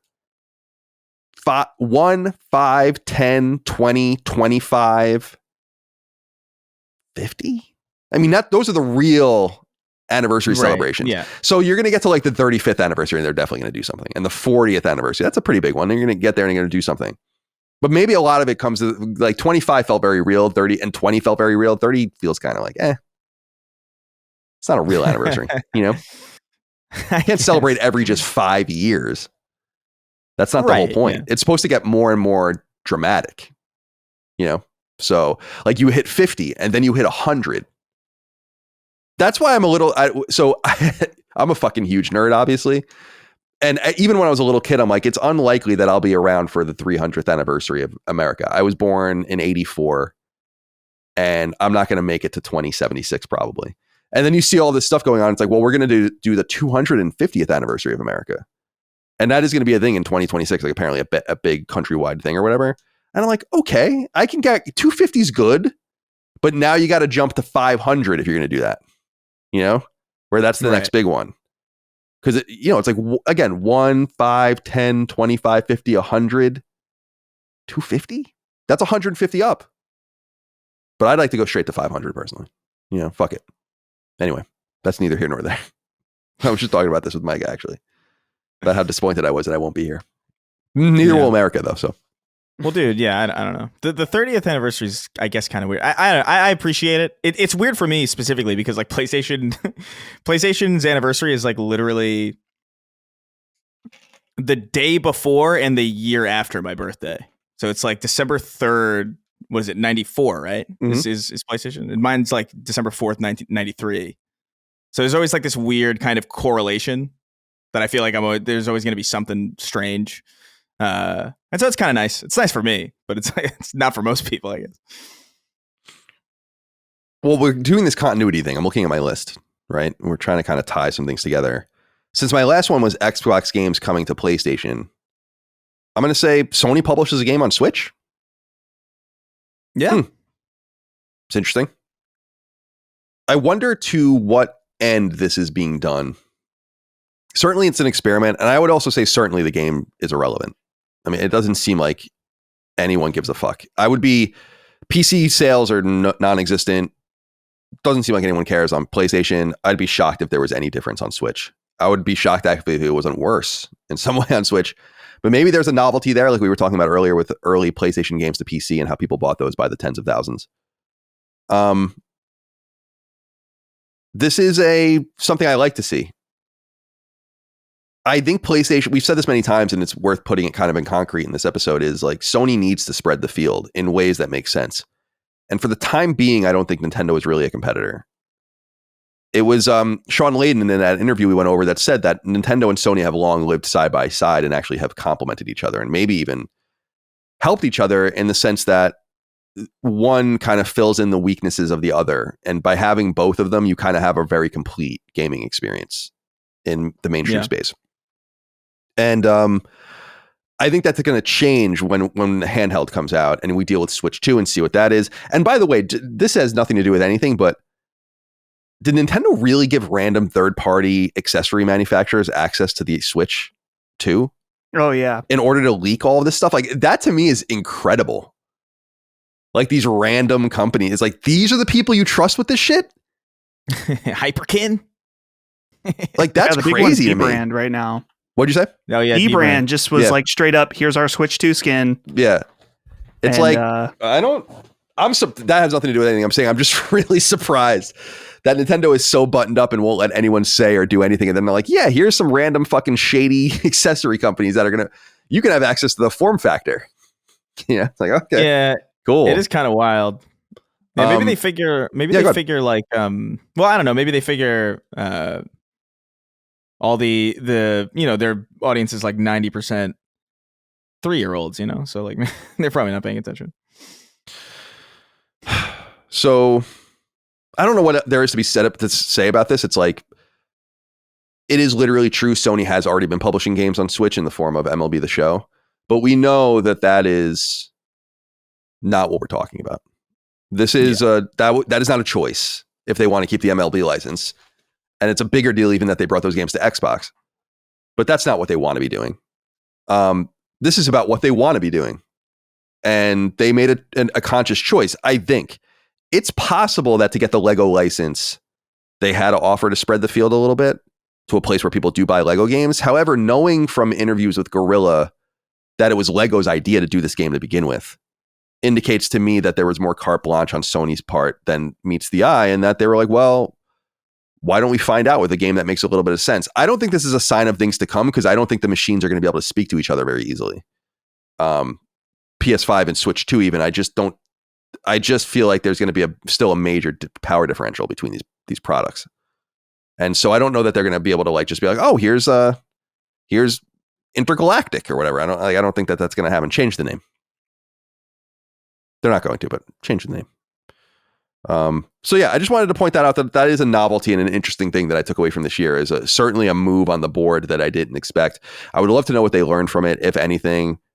It doesn't seem like a relevant release. I don't think it hurt them at all to do it. I still think the biggest mystery around Lego Horizon is it not being on PS4. I do not understand that. I say this as someone who has platinumed the game, and I'm telling you, there's nothing about it that a PS4 can run. I don't understand like what it is about this game.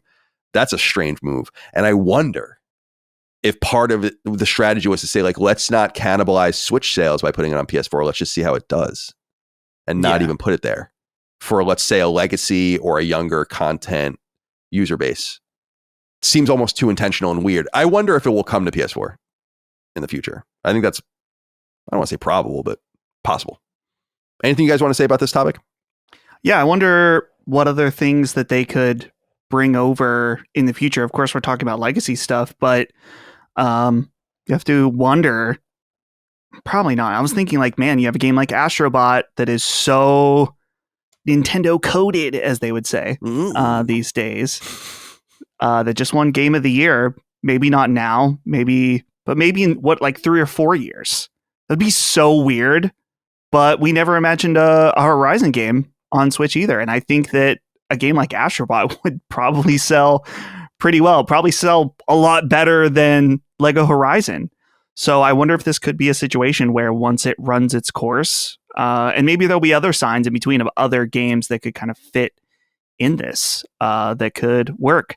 But it does get a little more sticky, so to say, when you think about PlayStation having their own handheld in the future. And maybe that's kind of somewhere where they want to save, not trying to put it out on something that they're really directly competing it with once they have that.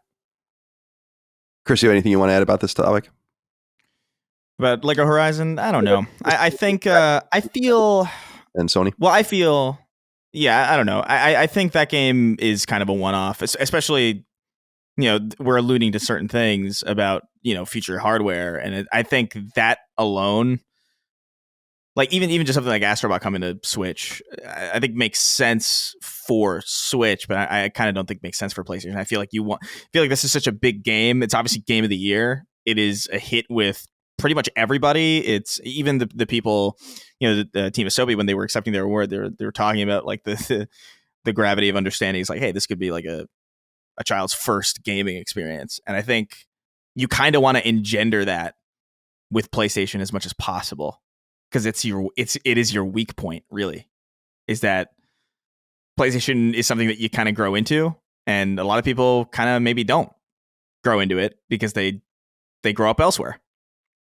And so I feel like you kind of want to retain as much of Astrobot as possible, because it is so PlayStation 2. Like, it's just like, see, like building literal PlayStation 5 on a Nintendo Switch. That's what the game is. You're building a PS5. Yeah, it's an interesting point. It's just a very strange. It's not impossible, I guess, but like I think about like MLB The Show on Xbox, and I think about like a Horizon on Switch. It's not like there's still kind of like a wall, I guess, where it's like, this is baseball, or this is an adventure game. It's not an adventure game about the PlayStation.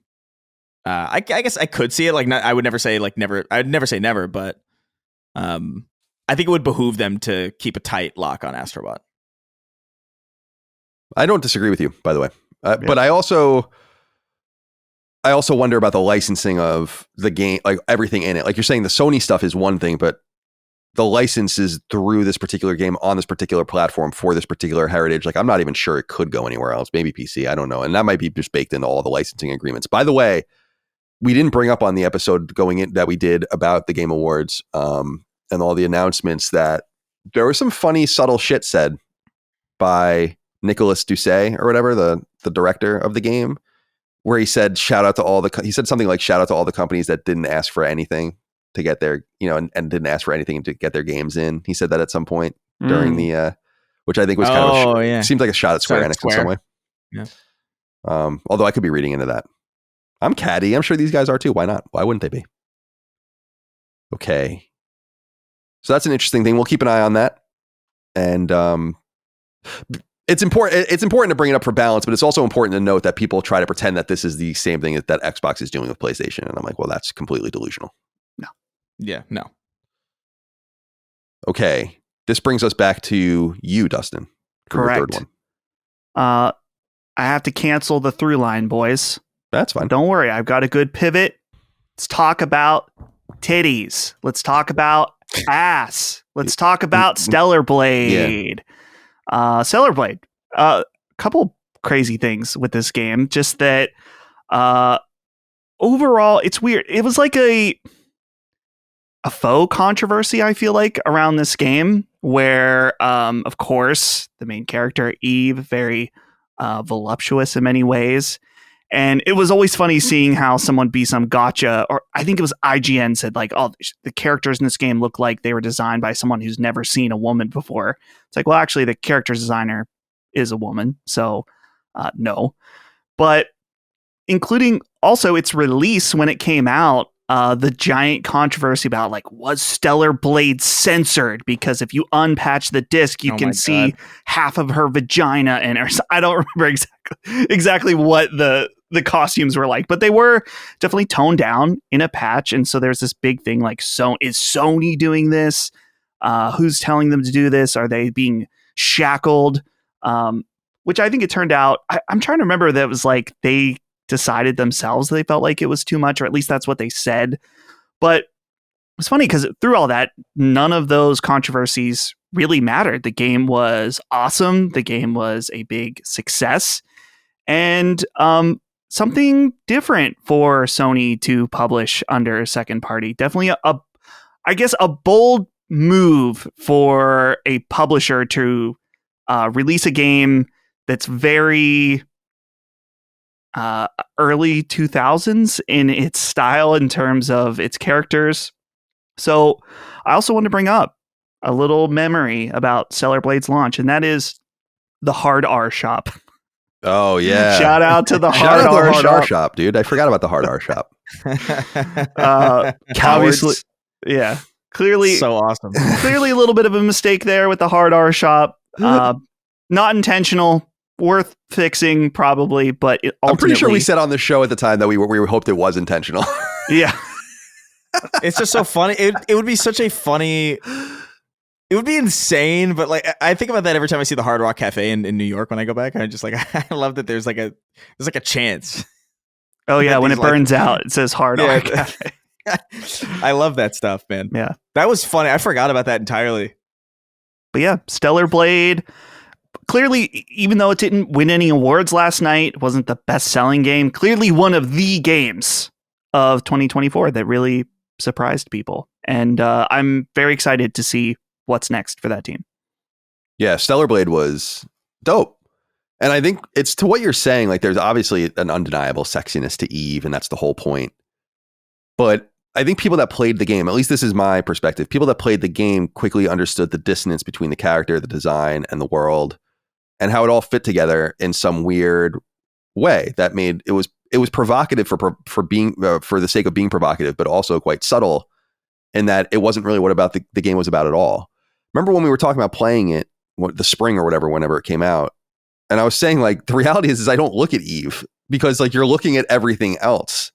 So people were obsessed with all the outfits and all that kind of stuff is cool, but I'm like, I never changed her outfit or did anything. It's like you're not really like ogling Eve while you're playing the game because that's not possible. And I liked her as a character. I liked the voice acting. I thought it was a really great game. And it will tie into a little bit of something I want to talk about, but I'm bummed that a game like this has to accept that it courts an unsavory sort of attention when Eve is who Eve is, right? And on one hand, I like the leaning into the traditional, beautiful feminine character, femme fatale, something that men are really going to be drawn to. That's cool. And I think that there should be plenty of that stuff because that's what people want. But I think people look at this as saying like, oh, this is what it should always be. And I'm like, no, this is cool because it's different. If everything was truly like this, I remember when Dagan and I started playing Dead or Alive on PS1. And I don't remember which one it was, but we go into the menu and like look at the jiggle physics. And we were like hysterical. I was in middle school. I was like, oh my God, there's like jiggle physics in these games. Like, and later on you fast forward and it's like, this is kind of like what you're known for in some sense is like the sexuality. And that's cool, but wouldn't it be better to be known as like something great? And I think Stellar Blade is actually something great. And I don't want people to lose sight of it because of what Eve is, but you kind of reap what you sow. I mean, this is something that Shift Up has very much leaned into, and I think it's worked out great for them as well. And one of the things that I think is really cool about the game, South Korean. Mm-hmm. Yeah. Love their entrance in some sense, in a major way, into the console scene, and I'm really excited to see more out of them. And we will. I mean, Sony seems to be making deep investments there. I'd be shocked if there wasn't a Stellar Blade sequel with Sony, but also, you know, they're investing with NCSoft as well, with, you know, Horizon and other projects. So we're going to see more South Korean flavor. So a lot to really like about Stellar Blade. But yeah, I think that's the really important thing, is that I think the game does itself both a service and a disservice. It courts a certain player and it kind of turns off a certain player, both of which, like, the player it turns on in some sense might not really be into the game. The player that it's turning off might actually be into the game if the chick just had, like, you know, a shirt on. Yeah. But it is what it is. What do you think, Chris? Yeah, I mean, Stellar Blade was, I liked it. I just remember playing it at a point where I was kind of burned out on that type of game. So I did kind of fall off of it, but not because I didn't like it. I think I just, it was, there were a lot of like person with a stick dodging. You know, I was doing a lot of that around that time, and I was just kind of like, I'll come to this later when I'm a little bit more in the mood for something like this. But I remember liking what I played of it. I did change the outfit to that like absurd, that nude one that made it hard. Because I did like I love that aspect of it. By the way, I think it's like a really interesting idea to like, okay, like you have this outfit that's like insane, but it actually is like a difficulty. Like, it's a difficulty modifier, and I was like, "This is cool." Like, I liked it a lot, but yeah, I did not end up finishing it. It's sitting in my backlog. I do want to get back to it at some point, but I liked what I played of Stellar Blade. I thought it was way better than I thought it played way better than I thought it would, and I'm glad that it's successful. What's interesting about it though is that like the narrative about it, I thought it would be more successful than it ended up being, because the narrative about like, you know, like, oh, people want sexy women, and it's like, it was successful. It was nothing to scoff at, but it wasn't like, you know, it wasn't like a 8 million, you know, sales kind of, you know, it wasn't like a juggernaut because people were so starved for, you know, hot women in their games. You know, it's just like, it was a entirely reasonable, successful game, and there's going to be more of them, and obviously that's going to be in the works. They had some cool crossovers. I think they did like Nier, right, Dustin? They had like a Nier. Yeah, they just did. Yeah, I haven't played it because I'm pretty sure it's just outfits, which is when I already have the platinum. Yeah. I don't need to go back. But yeah, I wonder if it. Don't you? I wonder if it has any. Well, probably not. We probably would have heard about it. But I wonder if PS5 Pro does anything to it. Oh, for Stellar Blade? I think it does. Stellar Blade? Yeah, it's like a really, really good PS5 Pro support. Oh, cool. It, uses PSSR very well. Better frame rate. I think anything that's basically big and PlayStation aligned is going to be PS5 Pro updated, or has been. Yeah. So yeah, there might be something there. I'd like to. I beat it. When there's a sequel, I'll do my traditional go back and play it again kind of thing. The one thing I liked about it was I was afraid that, because this is what happened with Rise of the Ronin, which also came out this year. It's like crazy how many games came out this year. It's a good year for games. Real wide variety of games. But I was afraid that it was going to be too Souls-like and too difficult. And the game reads immediately as something accessible and easy, and that was something I really appreciated. Not easy. It's not as demanding. It does get very hard at the end, and you do die and shit. It's not like an easy cakewalk by any stretch of the imagination. No. But it's not. It's harder than God of War or something. But it's easier for me than any Souls-like game that I would have had so much more difficulty with. So I was thankful for that, because I was afraid I was going to be filtered out, actually, and I wasn't. Yeah. I went in expecting to be filtered out. It was. I remember recommending it to you and being kind of confused about how to, because I know how it looked. Like, and it does feel a little bit Souls. Like, it absolutely has like a DNA there, but it just isn't. And I don't know how to exactly articulate that to people, because it really is just all in the way it feels.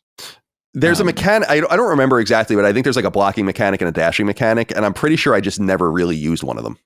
So like that's how easy it is, as opposed to comparable to the games where it's like, no, you gotta use all the tools at your disposal if you want to survive here. So I was able to kind of like Colin it, you know, a little bit, Colin it up, cheese it up a little bit. All right. Chris, this leaves it to you for your third one. This is number 8 overall. Yeah, so I guess this might be a little boring technically. I'm going to circle back to something that we kind of glazed over a little bit, but the subtle confirmation that handhelds are kind of back in play. Yeah, that was on my list. That's a good one. I think is kind of a huge deal. I think it's actually one of the bigger deals. Like, I think just because there wasn't like, I guess, this big showcase or like a big, show-stopping press release or like a big reveal, I think it kind of underserves what we do know, which is that, Sony and Xbox like re-entering this kind of handheld space as, or getting confirmation that this is happening as the Switch 2 is presumably imminent, as Steam Deck, ROG Ally, and all these other handheld PCs are kind of gaining a lot of ground and gaining a lot of popularity, especially within hardcore circles. I think it's massive, and obviously with the Portal as well.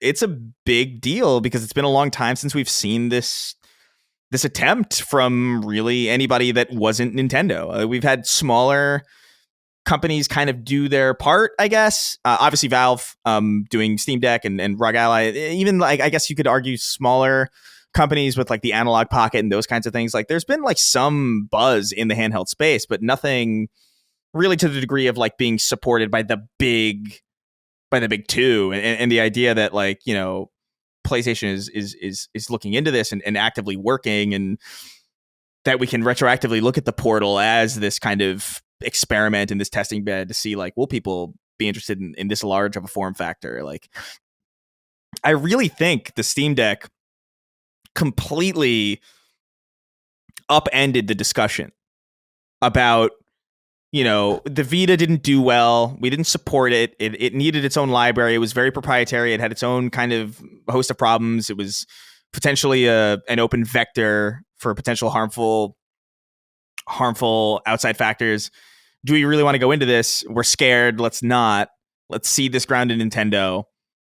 And I think the Steam Deck just proved to people that it's like, no, you can have a big clunky thing that has a lot of power and it'll appeal to a handheld market.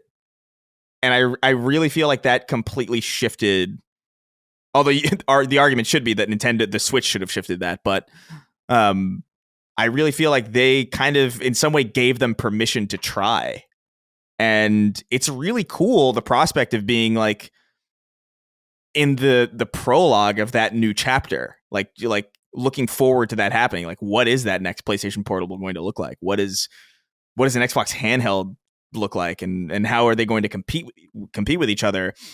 How does that speak to an industry that is more cross-enabled than ever before? Like, we talked about like a Horizon being on Switch is like as an experiment, but like as an experiment to what end if you're going to enter that market yourself? It's just really, really fascinating times. I love that we're in this space. I love that we have something like this to look forward to. It's a massive shift in the way that the industry's gone for the last 10 years at this point. And it's just really kind of big news. It's just kind of hidden in text and headlines and articles and not really much else. We don't really have an idea of what these things are going to look like or what their functionality is going to be. It's all ethereal, but we know they're real and we know they're happening. And that's exciting. What do you think, Dustin? Yeah. Sony, we've been saying, and you have been really leading the charge, Colin, that Sony had succeeded the handheld space to Switch when, of course, the PSP, Vita, while not dominant in the handheld space when they were competing directly with Nintendo, clearly a huge player in it. And to see them step away from it was disappointing. And of course, the Steam Deck, while, as we talked about on one of the episodes recently, while it may not be this huge mass market thing, it's still showing to big companies how a lot of gamers want to play. And I think it's particularly interesting too that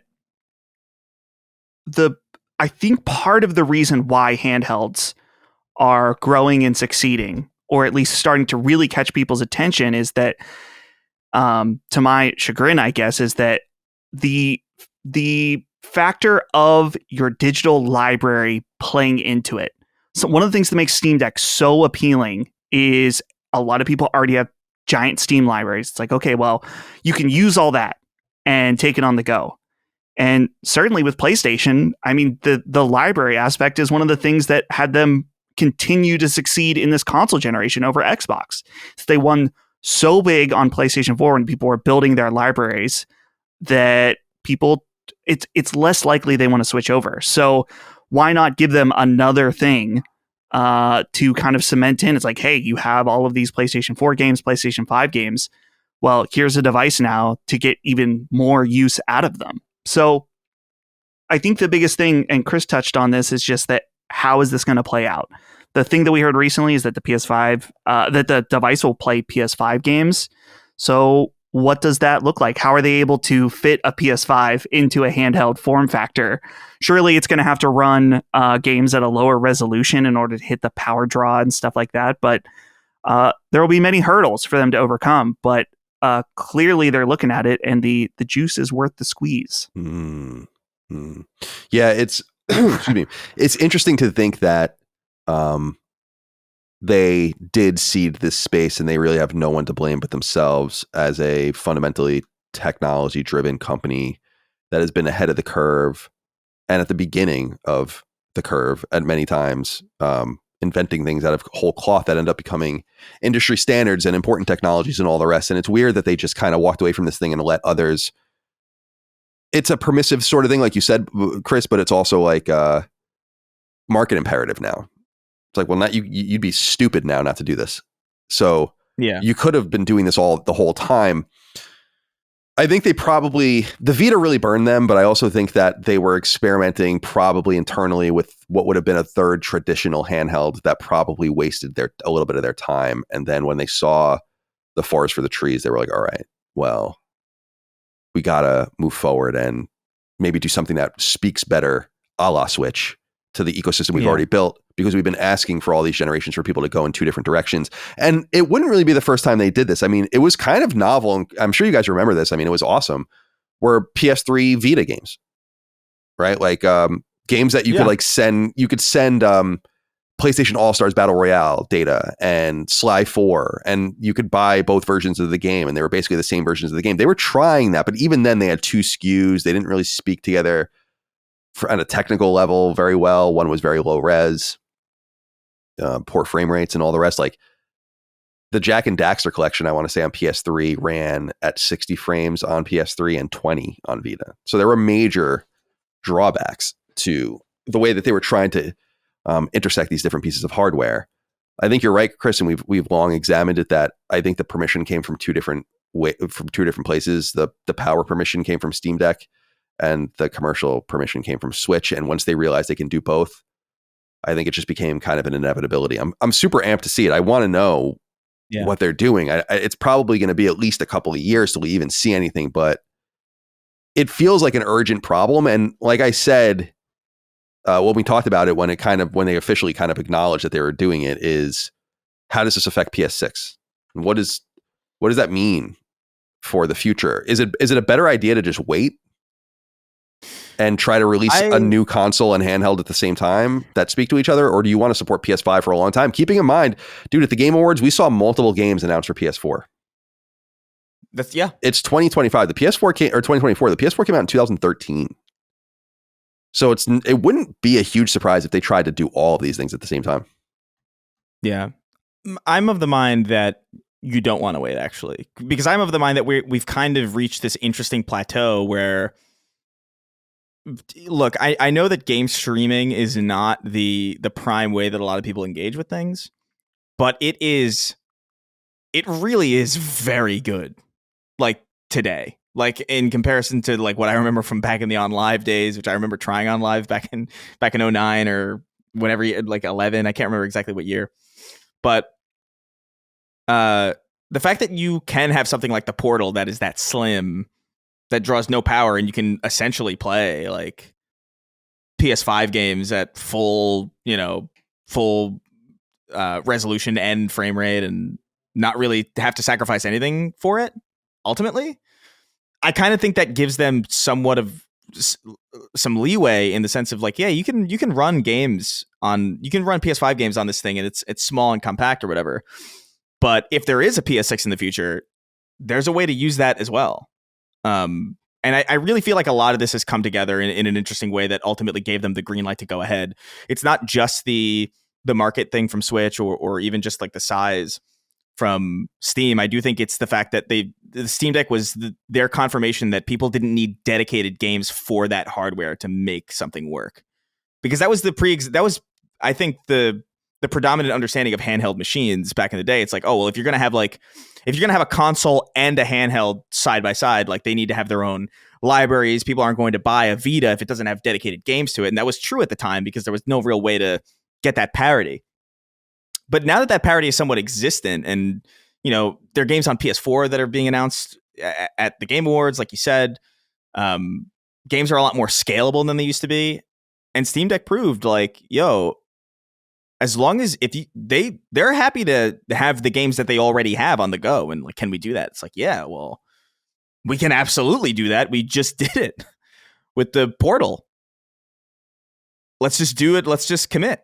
And I think the Switch is like a different beast. The Switch is weird because it is a console, but it is a handheld at the same time. It's not. There aren't two separate things. So I don't think they really made that connection really. Until the deck and these handheld PCs really paved the way, where it's like, oh yeah, the existing library is good enough, and games are scalable now that they can work, and we're not dealing with PS3 cell architecture that's complicating things, even to this day. So, yeah, man, I'm stoked about the future of this specifically. I actually feel like consoles overall have I don't want to say plateaued in some way, that it has more of a negative connotation, but like I just don't really know what the PS6 could even begin to offer me that I would really want or need. This is what Sean Layden articulated in that interview, was that there's nowhere to go. It feels like I'm sure there are I'm sure there are places to go, but like the returns are going to be increasingly diminishing. Like we know this because the jump from PS1 to 2 was insane. 2 to 3 was also insane, and then 3 to 4 was noticeable, but like definitely like a little bit more scaled down. And 4 to 5 is, I see it, but like it's getting increasingly granular, and it's just like, well, this one has ray tracing and this one doesn't. And it's like, yeah, we're getting into this weird kind of space where like I really think handhelds are going to be the next battleground area where you're actually going to see things that are worth paying attention to, and things that ignite the imagination a little bit more. And so I'm stoked. Anything you want to add, Dustin, before we move on? No, I think covered it. I'm amped too, Chris. Especially because I just like flexibility, but staying in the same ecosystem. It's dreamlike, actually. I've said before, like it opens up a whole world of like things that I would be willing to do. Just by virtue of not being bored. It's crazy, but true. I love my creature comforts, so to make no sacrifice would be pretty cool. All right. There are a few ways to go here. I guess it would be worth acknowledging this is just the sheer number of industry layoffs. I don't know exactly how I want to shape this, but it's like the reforming of the industry. According to the Obsidian.md list of video games industry layoffs that I've been using for years, and I've recommended to people, last updated yesterday for when we're recording, 14,600 people have lost their jobs in the games industry. This is up from 10,500 in 2023 and 8,500 in 2022. So there's an obviously accelerating trend here. I don't know if the velocity can continue, because I just don't know that there are many more jobs to take that are truly vulnerable. But this was acknowledged at the Game Awards, which I thought was good. Although I want to put a pin in that because I want to get to something regarding that. I don't know if you guys have read about that guy that gave the nice speech or whatever at the Game Awards. There's maybe more than meets the eye there. But there's a real sadness, like a personal sadness to knowing that many people have lost their jobs in the game space, and that from my perspective, many of them will not be able to get back in, because I just think there's nowhere for them to be. There's more money being spent on games than ever, but it's being sucked up by fewer and fewer entities. And that's just capitalism. I mean, that's just kind of the way it works. You can't really manage that. These are video games. These are not real assets or fucking food futures and shit like that. So it's like, it's not that urgent of an issue really. But the reality is that the bigger a Fortnite gets, the bigger, an Apex Legends or some comparable game gets, just the less pie there is to slice up for everyone else. And this is going to have major and continue, I think, to have major ramifications. I don't know. I would be interested to know what people that understand the personnel situation in the industry a little better than I do think, but I don't know that it would be out of bounds to say like the number would even be higher next year. But I just don't know how much higher it can go after that, because I just feel like now you're cutting into like seriously solid studios that are not going to lay their people off. Like if you're at a Naughty Dog, it's unlikely you're going to lose your job. If you're at Sucker Punch, it's unlikely you're going to lose your job. As you're getting closer and closer to these kinds of studios, there's just nowhere else to go. And that's good. We want the bleeding to stop. But it has to be acknowledged that many, many people and many studios, I mean, games getting canceled left and right, including games that have never really been announced or publicly acknowledged. And we've talked about many of them on the show. I think what people are realizing, and our recent reporting about Bloomberg's recent reporting that we talked about Grand Theft Auto 6 kind of scaring people away in the fall. It's like, that's another game that's going to enter the market. It's going to be arguably the biggest entertainment release ever. Like there'll be nothing comparable to it. Maybe something like a Taylor Swift tour or something would best it in money made. And maybe not even then.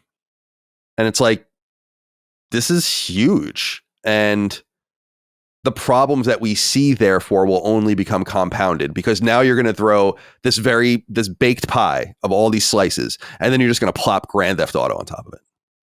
That's going to reshape all of those big games. And then, man, there's going to be real scraps for everyone else. It's fucked. That's why when I even see games that I think look cool, like it, I don't remember the name of it, but they showed that heist shooter that's from the guy that did Payday. And I'm like, this game looks cool and it will probably do pretty well. But I'm like, damn, dude, this is a tough scene.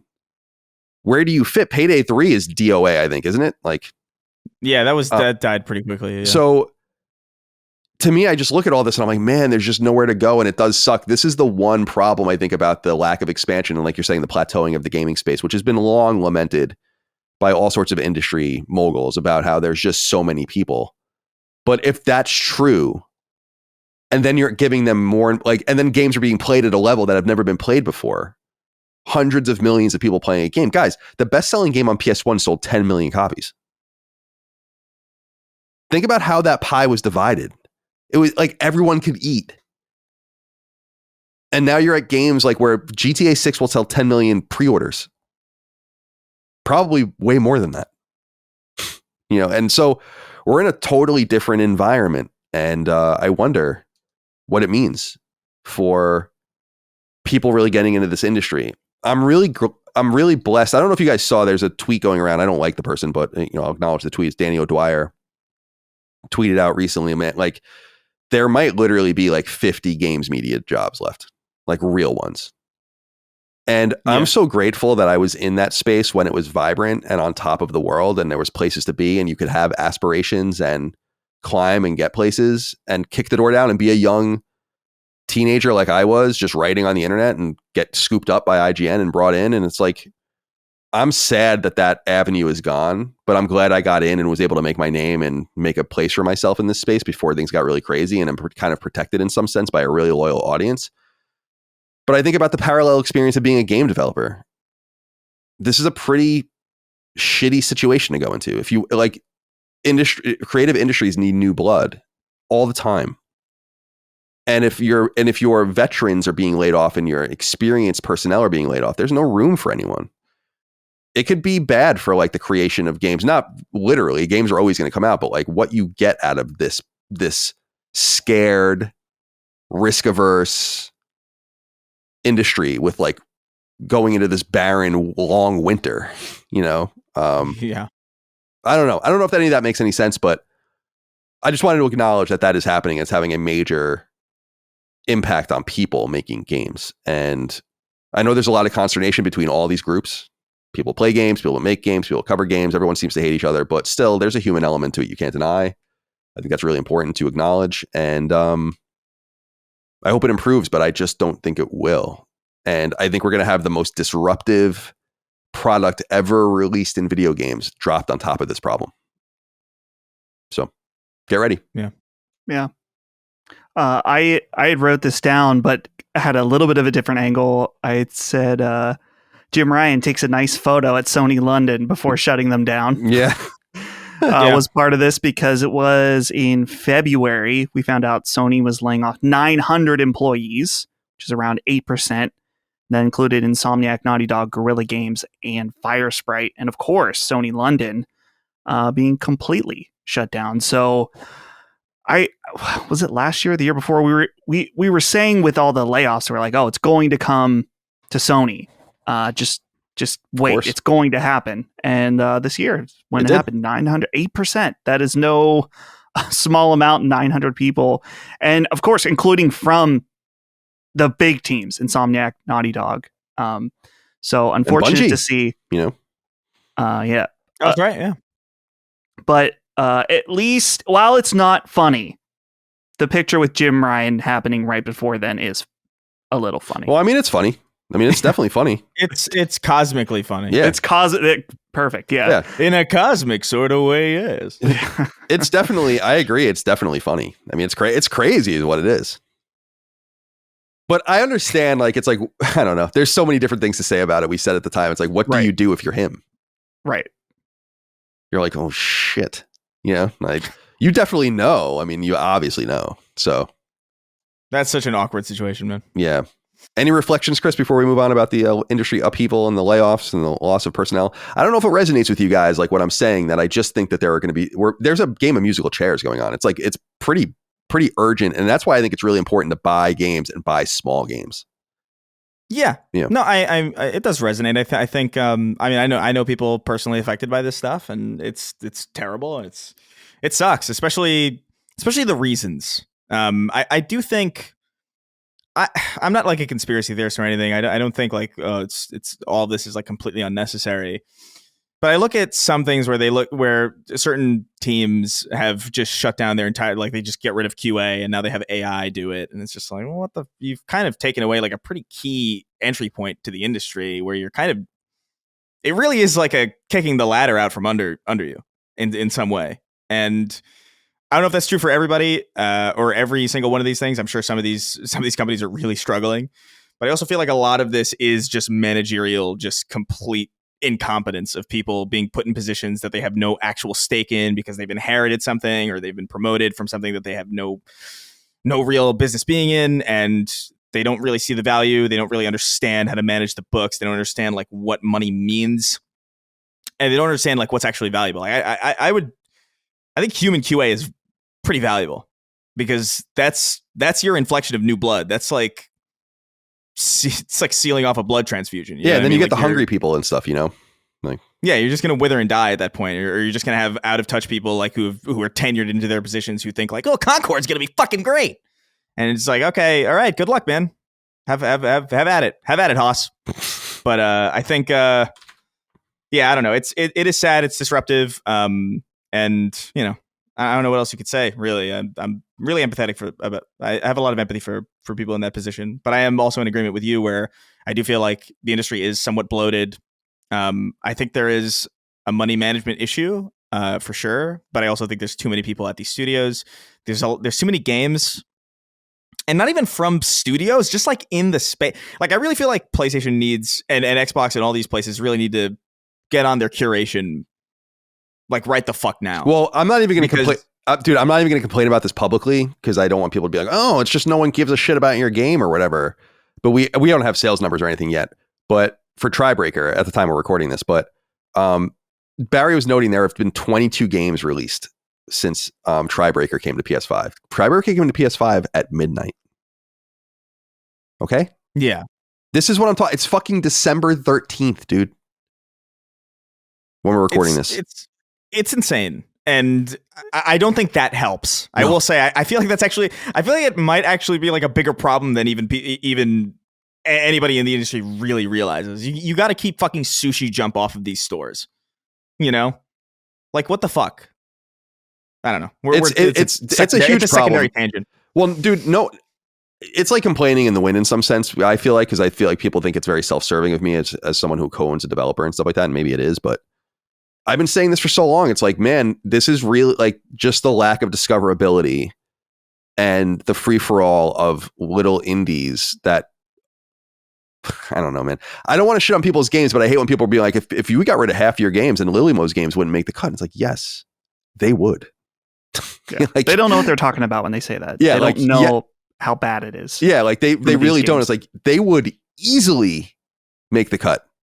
And it is disappointing to like put all this work out and then just kind of get like this AI driven garbage trophy game slop that's on there that just takes the same amount of real estate as you, and no one cares about that because no one seems to give a shit about the people that make games. I don't know why that is, but that's totally fine. It's very weird. It would be like being a movie fan and not caring about filmmakers. It's like, well, you should. I mean, in some sense, they're the ones working to give you these things. You might not like all of them. You might not like the economics of it. The reality is Chris, is like, there's enough money to go around. And I'm not even saying that from like a socialistic angle. Like, small adjustments downward for the biggest games would allow the smallest games to exist. But that's not the way the market works. And it's not unfortunate. It actually is just the way it is. It's not the way the market works. It's not a fucking Bolshevik controlled economy that people spend their money how they want to spend their money. And that it is what it is. But man, there are a lot of losers. And the big thing that I'm bummed about is that people are just missing games that are so good. And I know because I find them all the time. And I bring it up ad nauseum when I talk about some of the old school 2D games that I play, which I love. A huge part of the stuff. That's why I was so excited about that Ninja Gaiden game. I'm like, oh my God, this game was fucking sick. I go to Steam to look at Bat Boy or one of these great games, and I'm like, dude, no one is playing this game. Like, this game is fucking awesome. This game is so good. No one knows it exists. And how can that be? It's fucked. I hate it. I hate it for me, but I hate it for everyone because I don't rely on the game development stuff. It's not like it's not my financial imperative. I don't make any money doing it.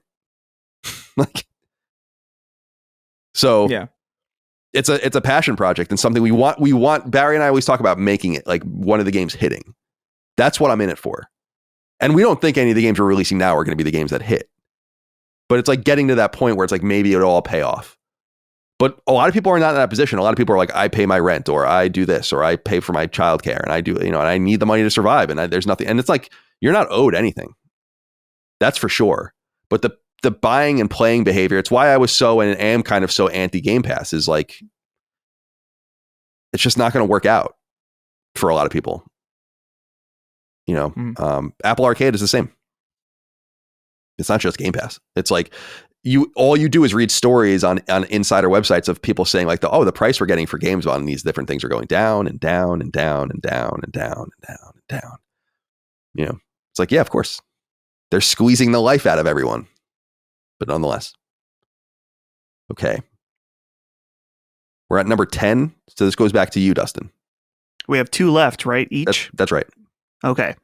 Let's take it a little upbeat with this one, and let's just talk about Astrobot for a minute, becoming the giant success. I was thinking about this because Holly last night, we were watching the Game Awards and Astrobot won Game of the Year, of course. She said, didn't it start as a pack-in game?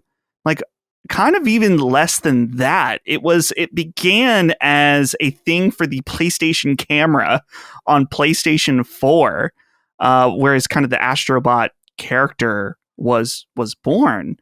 And it wasn't until later on that we got, I think that the first real traditional Astrobot game that we saw was the PSVR game, Astro Robot Rescue. So all these names blend together, but Rescue Mission, Rescue Mission. That's it. Yeah. So a lot of people played that, and it's probably one of the best games on PlayStation VR, but it didn't really have that pop-off moment because it was limited to the hardware. Not everyone had PSVR still. So when the PlayStation 5 came out, it comes with this pack-in game that's kind of based off of that VR game, and primarily designed as a way to show off the new features of the PlayStation 5. But it ends up being, around the launch of the PlayStation 5, one of the best games available for people to play is this pack-in game that can only take, 5 hours maybe to platinum to play. And immediately when people played that, the question was like, well, why don't they make an entire game of this? And that's exactly what they did. But with this twist of with the pack-in game being about PlayStation hardware, this one being about the various characters in the PlayStation world. And I think what is so refreshing about it now is that obviously platformers are not what they used to be. So to get a big AAA platformer is cool, first of all. But secondly, just that the game has this feeling and this aura of joy to it when you play it. This morning, I went and I downloaded the holiday level that they put out, which, by the way, for you two guys and to the audience, the holiday level is awesome. It's not a speedrun level. This is a legit new Astrobot level that is very good. Highly recommend going and checking that out for the holiday season. But the common sentiment, and I totally agree with this, when this game came out, was just like, this game makes me feel happy when I play it. And it's not just because they're like, oh, remember Crash Bandicoot? Remember Spyro? Of course, there's some of that in there. And I think we're all guilty of a little bit of that nostalgia jerking. But overall, it was just a really cute and totally solid, fun game as well. And with the Game Awards episode that we did just last night or last week, whenever this comes out for people, I agree that I don't know if it's worthy of the Game of the Year title, but I'm not mad about it either. Just based on the quality and clearly the love that went into it, and just the celebration that it is of PlayStation overall. Yeah, it's well said. Well, let's get you on the record first, Chris, about Astrobot. There's a lot to say about it. Yeah, man. I mean, I was stoked to see this because this is the type of game I've been screaming about for so long. Like, I want a digestible game that respects my time. I want a game that isn't 200 hours and a slog and bloated and, you know, really so desperately wants to be a movie or is somewhat embarrassed of the medium that it's using to express itself in. Like, it's so unashamed of what it is. It's so unabashedly a video game. It is so focused on fun and level design and just a joyful experience, man. Like, I think I was looking back at the episode where we first talked about it after we had played it, and I just like, it really is just, it reminded me of like why I even care about video games in the first place, because these were the games that I cut my teeth on. These were like, it was the Ape Escapes. It was the, you know, the Super Mario 64s and Sunshines. And the joy of like moving through a 3D space that was separate. It felt like controlling like a different reality. And it wasn't bogged down with feeling realistic. It was all like the idealism of like, what is the most fun way to move through this? And just the style of it and the music and the atmosphere. Like, I was smiling through that entire game, man. And I said at the time, like, I'd platinumed it in 2 days. And at the time, I wasn't sure if it was my game of the year because, you know, there was still time. There were still other games to be released. Obviously, there were other games like Indiana Jones that kind of surprised me, even in December. And so, you know, I wasn't sure, but I did note that like it was without a doubt like the most joy and the most fun that I had with a video game. And the fact that like, and I mentioned this in one of the episodes that we recorded recently, where, dude, the fact that there's even so much love and fun put into just the credit sequence of that game. Like, everything about that game is just a love letter to the people playing it. And it is digestible. It respects your time. It is exactly what it needs to be. It is not more complicated than it needs to be. It doesn't, it leans on nostalgia for sure. But like, I remarked that like, there's a lot of these things that I had no familiarity with. And I enjoyed the game anyway. And there's mechanics in that game that are deceptively really smart and brilliant. Like, I think about that shrinking level all the time, and how just the fact that you can like shrink and jump on a plant, and exactly what you think would be allowed is allowed. Like it's just like, oh, you can jump on the leaves and it functions and it looks as high res when you're shrunken down and when you're back to normal size. It looks it's crazy. Like that game is a technical marvel in some ways, and I really love it. I'm really happy that it got its shine. I think looking back, it is my game of the year. All after all said and done, and it does feel good to have a game like this win, because I do feel like it sends a message of like, dude, like, and we were just talking recently on an episode about that interview, that oh my god, I'm blanking on the name. Why the fuck am I Sean blanking on Layden? his name? Sean Layden, yeah, about how games are fucking long and people don't have time, and it just feels vindicating to see a game like this get its flowers for me, because I've been talking about this for so long. But yeah, I'm happy about it. Yeah, I am too. I mean, I loved Astrobot. I thought it was great. It's unusual, like you said, Dustin, about its rise to prominence. We got a little bit of insight from Nicolas Doucet during the various things he said, where he noted that it was Scott Rhodey, it seems like, that was the one that really believed in Astrobot as like something more, before maybe even they themselves believed in Astrobot as an IP. And I loved what you said, Chris, about Astrobot being a signal, like its success being a signal, because I think that that's what it was. Again, I'll stand by what I said, is that I think it is a peculiar choice, but I think it's excellent. I just think it's a peculiar choice considering what else was nominated, and games that I think weren't nominated that maybe should have been nominated, just a whole slew of games. But there's no denying that I think it's great to send a signal that tighter, gameplay driven and cheaper games can do well on the market. There's not as much overhead in making them. You're not risking as much. There might not be as much to gain. You might not sell 20 million copies of an Astrobot, and you're going to sell 20 million copies of an Elder Scrolls or something that you deeply engineer for many, many years, and it's very sophisticated and all of that kind of stuff. But there are places for both of those, and I think that's great. I don't know why I feel like I need to keep defending what I'm saying about Astrobot from the perspective of I really liked it. So I don't want people to get the wrong idea. Like, I think it is a great game, highly recommended. I just look at something like a Final Fantasy VII Rebirth, and like I said, even a Helldivers, which I think is crazy that game wasn't nominated for Game of the Year, just as a more objective view.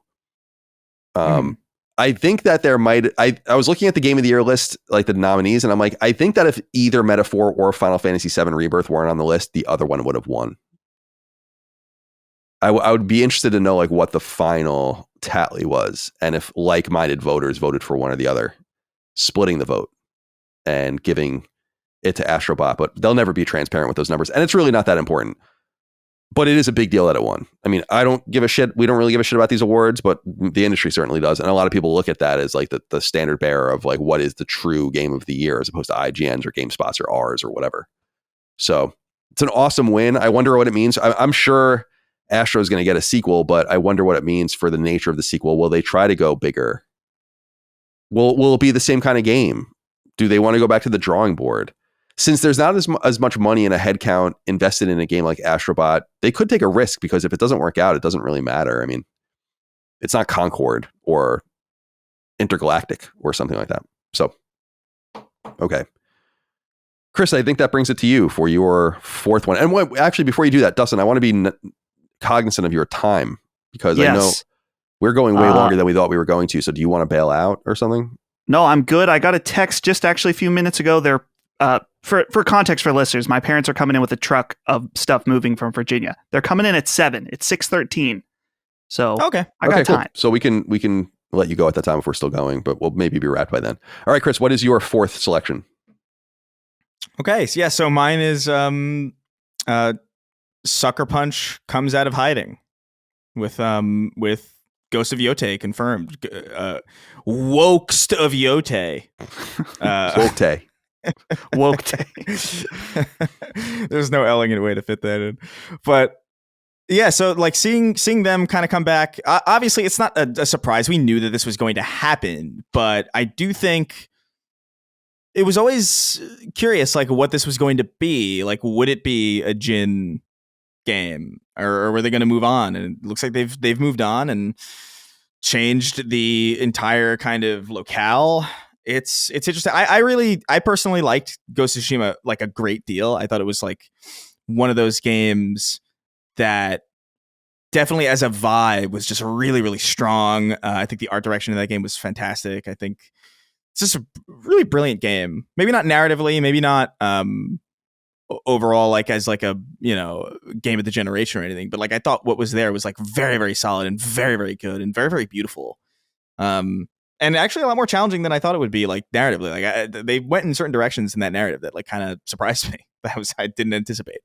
And so seeing them kind of show up again and come out of hiding and officially, like we've known about the sequel kind of behind closed doors. We knew that it was happening, but to get like confirmation of what it is and what it might look like and who the character is, and you know, that was a big deal at the time because again, we've been in this kind of glut for news regarding PlayStation games where we just like kind of had no idea what the fuck was going on for the near future, and to just kind of have open confirmation of that was a nice boon for that time in the year where it felt like things were unusually silent, or not unusually silent, very usually silent, but frustratingly so. So it was nice to see them come out, get their game out there, stir some excitement, and just let us all know what the future holds. Yeah, I will say that I feel like we really needed it, and people needed their fears of first party progress, which I think Intergalactic went a step further in allaying people's fears, and I totally get it. Again, my disconnection from the whole argument simply remains that most of the games I love, most of the games I play year in and year out have nothing to do with PlayStation, and thus they just facilitate the playing of these games on their console. It's nice when those games are available, but as we saw this year, actually Astrobot was this year, so there is that, but we're not necessarily relying on them. And when they're in the mix, it just makes things a lot better. So I totally get that. And I think Ghost was like a really nice way to tip the cap. Although I think, like you said, we all kind of knew that this was what the imperative was, to do another of these games. They would have been stupid to walk away from it. I must admit, I'm not that amped about it. Like, I'm going to play it day one, but I was always very soft on Ghost of Tsushima for some reason too, like comparable to other people where I'm like, yeah, this is a great game. I just don't think it didn't stand out to me as like something that I really, really like adored. Like Infamous was something that I really adored. So people talk about Naughty Dog going back to the Jack and Daxter and all these things. Like, I would love for Sucker Punch to go to back in a more whimsical direction, but we'll have to wait many years for that to happen. Dustin, do you have anything you want to add to this? I guess the main thing for me is just I'm excited to see how beautiful this game is, because Ghost of Tsushima was amazing on PS4. I guess I was playing it on PS4 Pro when it came out, and this will be new release, PS5 only, ready to go on PS5 Pro. So obviously I'm excited for the game in general, but when I saw that trailer, I was like, man, this is going to be a showpiece title, and I'm very much looking forward to it. 2025, soon enough. Yep. Do we have predictions? They didn't say, right? They just said 2025. Could be early. Yeah, I think early. Well, maybe not earlier. I could see like early summer, maybe late spring. I really think GTA is so disruptive. Like I feel like that's going to. I wonder how barren fall will be as a result of. Yeah, if they don't, GTA. if they keep their cards closer to their chest and just don't say anything for a long time, eventually publishers will either have to shit or get off the pot and decide what they want to do. So I wonder if it's important for Rockstar to play nice. I wonder if it even matters to them. Like, we should say something so people know, but they might not know yet either. All right. My fourth selection, and so my next two selections will both be about kind of more industry-wide things that certainly connect to our ecosystem, but are just kind of for everyone. I really am fascinated, and I've been talking a lot behind the scenes to various people, and I'm having a couple of them on the show and early in the year, is just the destruction of the games media. Like, we brought it up earlier via a Danny O'Dwyer tweet, but it really does seem to be over. Not kind of leaning towards over, but just the way there's a confluence of things. It's like you go to Google and you Google something now, and Google Gemini just scrapes these pages and tells you the answer. So now there's like this big problem with discoverability that they're going to have to deal with. It's just going to make the problem way, way, way, way worse. And then you have the issue of just sustainability, generally speaking. I don't know if you guys saw, IGN has been buying people out. I've heard from people. I know the full list of people that have taken the buyouts there is not known, but I do know some people that have not said anything yet. And it's cutting fairly deep.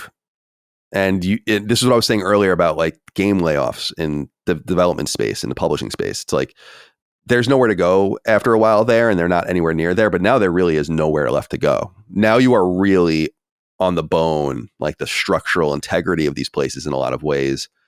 And it just seems like it's fully, kingdoms and empires don't collapse like overnight. It takes time, and it feels like things have been just withering away into nothing. And this is the year that I think it really happened. And this is not a partisan political comment, but I think that there's no coincidence that it kind of happened hand in hand with the destruction, in my opinion, this year, like the full scale destruction, ultimate destruction of mainstream media, just in wider societal, political, cultural spaces.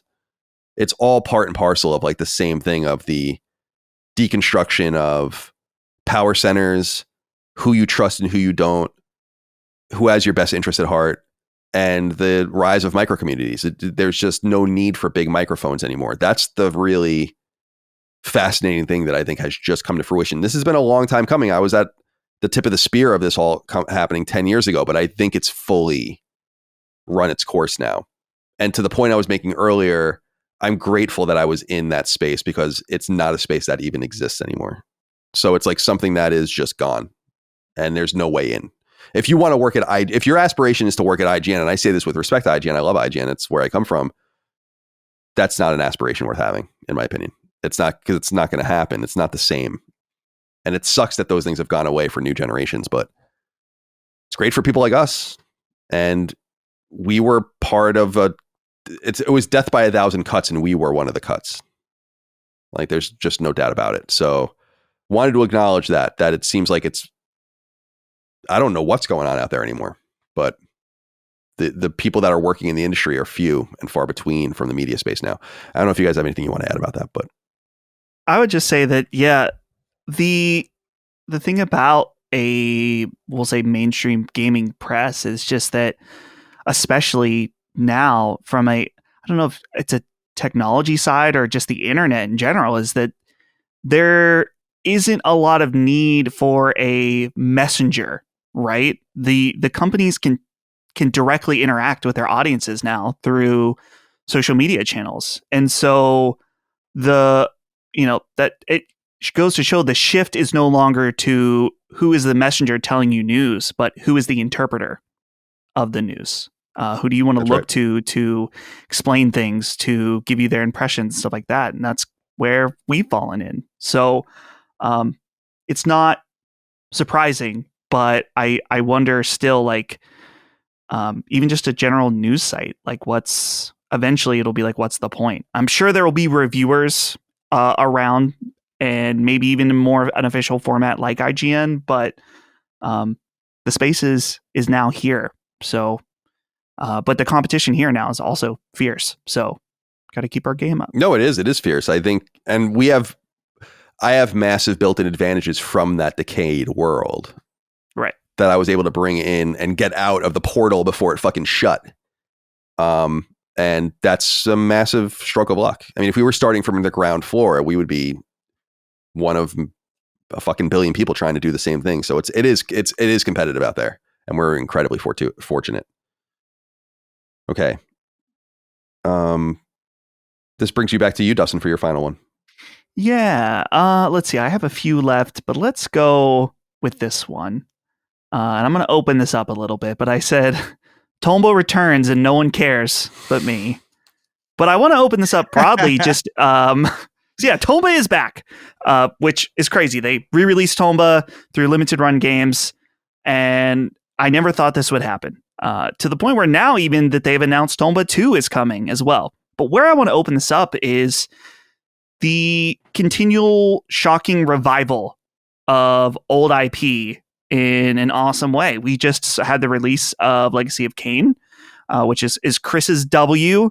And I'm thinking also about the state of play. While it's not out yet this year, but we have the Lunar games coming in a collection. We're getting the Suikoden games coming in a collection. And so I think it's an exciting time where a lot of the big games of their era have been remastered or remade, and we're still getting some of those, of course, like Final Fantasy VII, the trilogy and stuff like that. But it's really fun to see some of the more smaller games that, while they maybe haven't been remembered so well in the last 10 years, not in a negative way, but they're not big anymore. But to see them come back, even the Game Awards, now that I think about this, like Onimusha is returning, Okami returning. Turok. So, yeah. Crazy. Yeah, Turok. Dude, I thought you said Croc for a second. And I was like, oh, not that one. But no, Croc is returning as well. It was delayed recently. It was supposed to be out already. Yeah, it was delayed. So it's kind of a tough thing where I do want new ideas and new IP, but with video games, it's very different from movies in that I think a lot of these great games, if they're cleaned up and given a little bit of a spot treatment with some of these things, they can live again and maybe even be more powerful than they once were. So I still want new ideas, but I love also the return of legacy titles to live once again, and hopefully once returning, being able to come and bring out new things from those IP. So shout out. Tomba's the one that started it all. Not really, but had to connect it somehow. Oh man. Yeah, from just I'm thrilled about all this stuff. Like and I'm with you where like I want new stuff too, for sure. But I think the imperative now is, look, you cannot. We are in a new kind of paradigm where you cannot justify now anymore. Okay, new hardware, time to abandon your entire library. Haha. Start from scratch.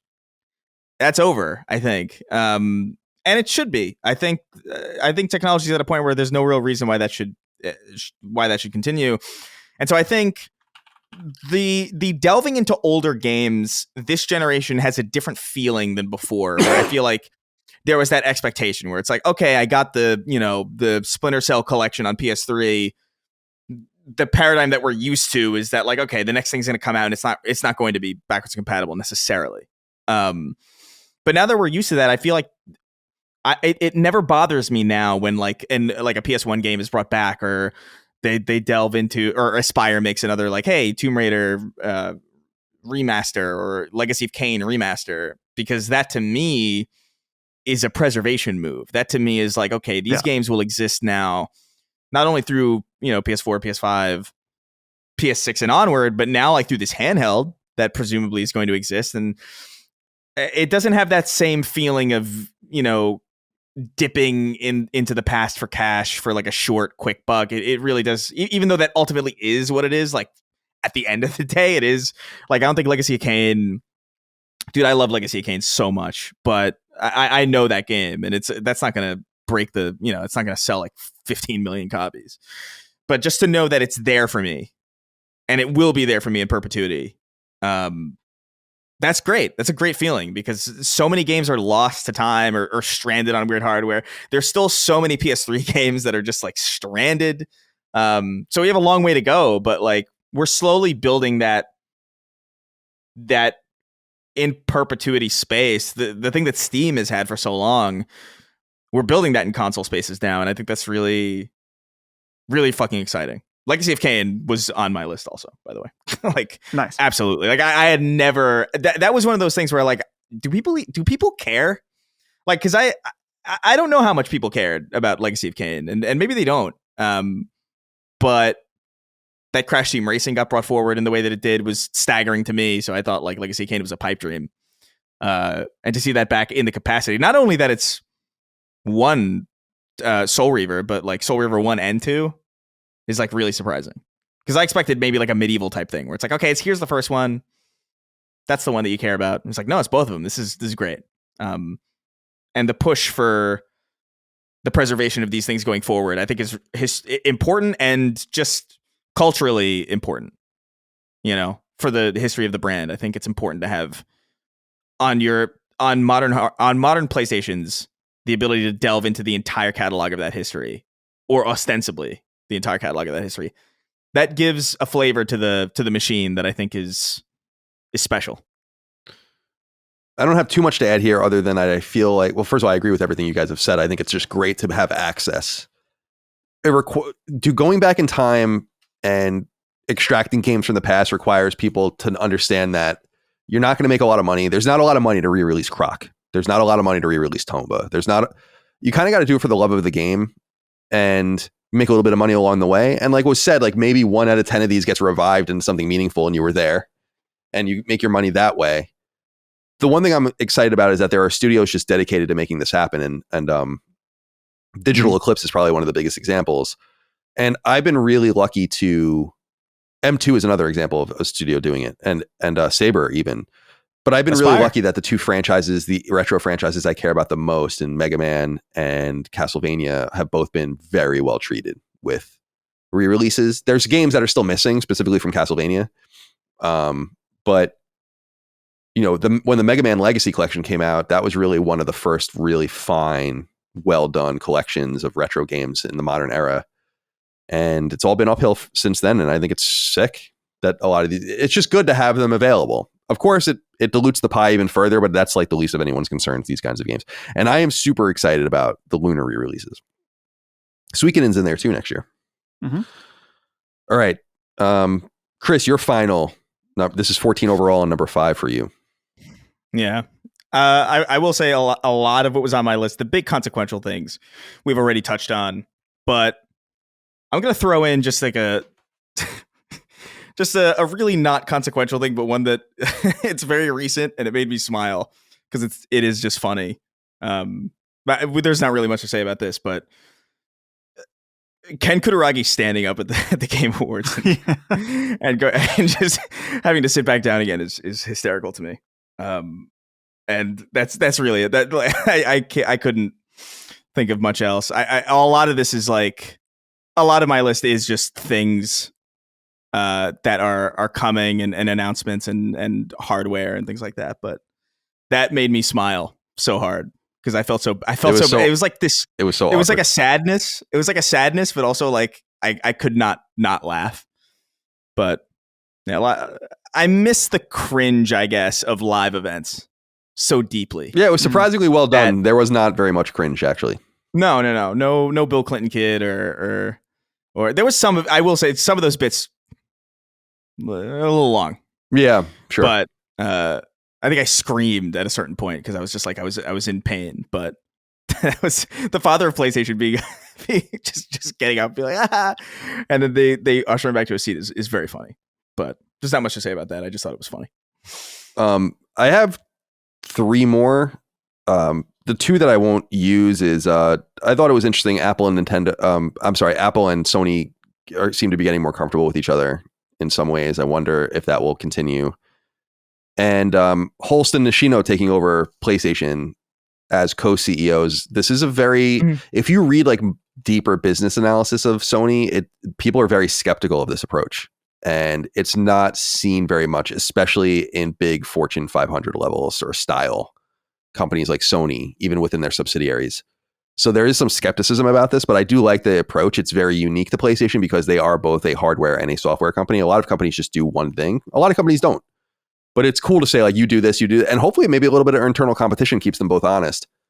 But wanted to note those. But the one that I wanted to kind of close on is, if this is the year of industry upheaval with the layoffs, and if this is the year of the true destruction of traditional media, this was also the year of the true culture war brain rot setting in. I think that we've never had a year-over-year declination in the quality of discourse around video games ever. I'm 40 years old. I've been playing games for almost the entire time I've been alive, and I've been in the industry for 22 years. And it has never been more unpleasant. It has never been more divisive, and it makes things that we thought were toxic back in the day seem completely quaint by comparison. Mm-hmm. And it makes the Nintendo Sega stuff look like a fucking joke. And it makes even like the HD Twin Wars and all the little things that happen online and the forums, and it's like all stupid and inconsequential compared to, I think, the real destruction that's been wrought on the industry by this level of brain rot. And some people think it's omnidirectional, like it really comes from like a specific right-wing perspective, and I agree with that in some sense, but I think it's actually multi-directional. I think it's brain rot, reactionary to brain rot, reacting to brain rot, reacting to brain rot, and it just ping-pongs back and forth. And I think the culmination of the way people are treating Intergalactic is a great example of this. I pulled up a tweet that I saw, just this random person named Visual Fidelity. I don't know this person. By the way, this person says in their Twitter account, partially, Crisis King. No, it's a picture of the main character from the game and says, no one wants to play an egotistical, bald lesbian chick. This game is dead on arrival. If you think a Naughty Dog game on PlayStation 5 is dead on arrival, you are a fucking retard. That's number one. And that we've come so far into the brain rot that we take the studio that gave us Uncharted and The Last of Us, nonetheless Crash and Jack, but real pinnacle franchises, Uncharted and The Last of Us, probably two of the, I mean, if you want to be really generous, two of the 25 most important franchises in games history. I think you could probably truncate the list even from there, come from the same place back to back. And because the protagonist is a woman with a shaved head, this game gets thrown into the garbage bin. Is everyone out of their fucking minds? Yes. The answer is yes. Yeah, the answer is yes. And by the way, it cuts in both directions. I have Jaffe on. Everyone complains. I have Stuttering Craig on to talk about a Game Awards thing, a Game Awards alternative that I don't even, that I'm actually trying to deconstruct and have a decent conversation about what it means and why I disagree with it and what he's trying to do and all these kinds of things. Everyone complains about it. It's like, we gotta walk away from this precipice. It's making things not untenable, but just really unpleasant. People have forgotten how to talk to each other, how to dissect art, how to interact with things that you might not like, how to accept that people like things that you don't like. It's fucking weird. It's truly weird. It's funny because when I saw the trailer for Intergalactic, I wasn't thinking about anything other than, oh, wow, this looks fucking awesome. And then of course. And then it's like, I see the Witcher 4 trailer. I'm like, oh, this looks awesome. Dude, and then they're like, Siri's ugly. It's so predictable. Like, it's unfortunate because I streamed some of my reaction to it, and this Witcher 4 came up, and I immediately clocked it because I was just like, and it wasn't even because I thought that, because I thought like Siri, like, first of all, Siri looks great. I really don't understand what the narrative is about Siri being too ugly. It's not based in reality. I don't think, but I just clocked it immediately. I felt like, oh my God, it's even though this character is established and we know who this is, I know people are going to be, I know the word that's going to be like thrown all over the comments or like thrown all over the live chat without even looking at it. You know, there's a lot of NPC ass behavior out there, like mega predictable to the point where it's like, it is not even fun to really interact. That's what I think too. It's like, it's never going to stop me from saying my piece. Right. And putting it out there and making a living off of it. It's certainly going to stop me from even being interested in any way what anyone else says. Like, I'm just being honest. Like, it makes me just want to be like, I'll just read fucking press releases. It's a bummer. And like I said, it's not omnidirectional. It is multi-directional. It is fucking lame. It is so, and that tweet, I don't mean to just call out that one person, but that tweet is so divorced from reality. Just like the thumbs up and thumbs down on the videos are divorced from reality. It's like, why do we have to take the piss out of everything just for existing?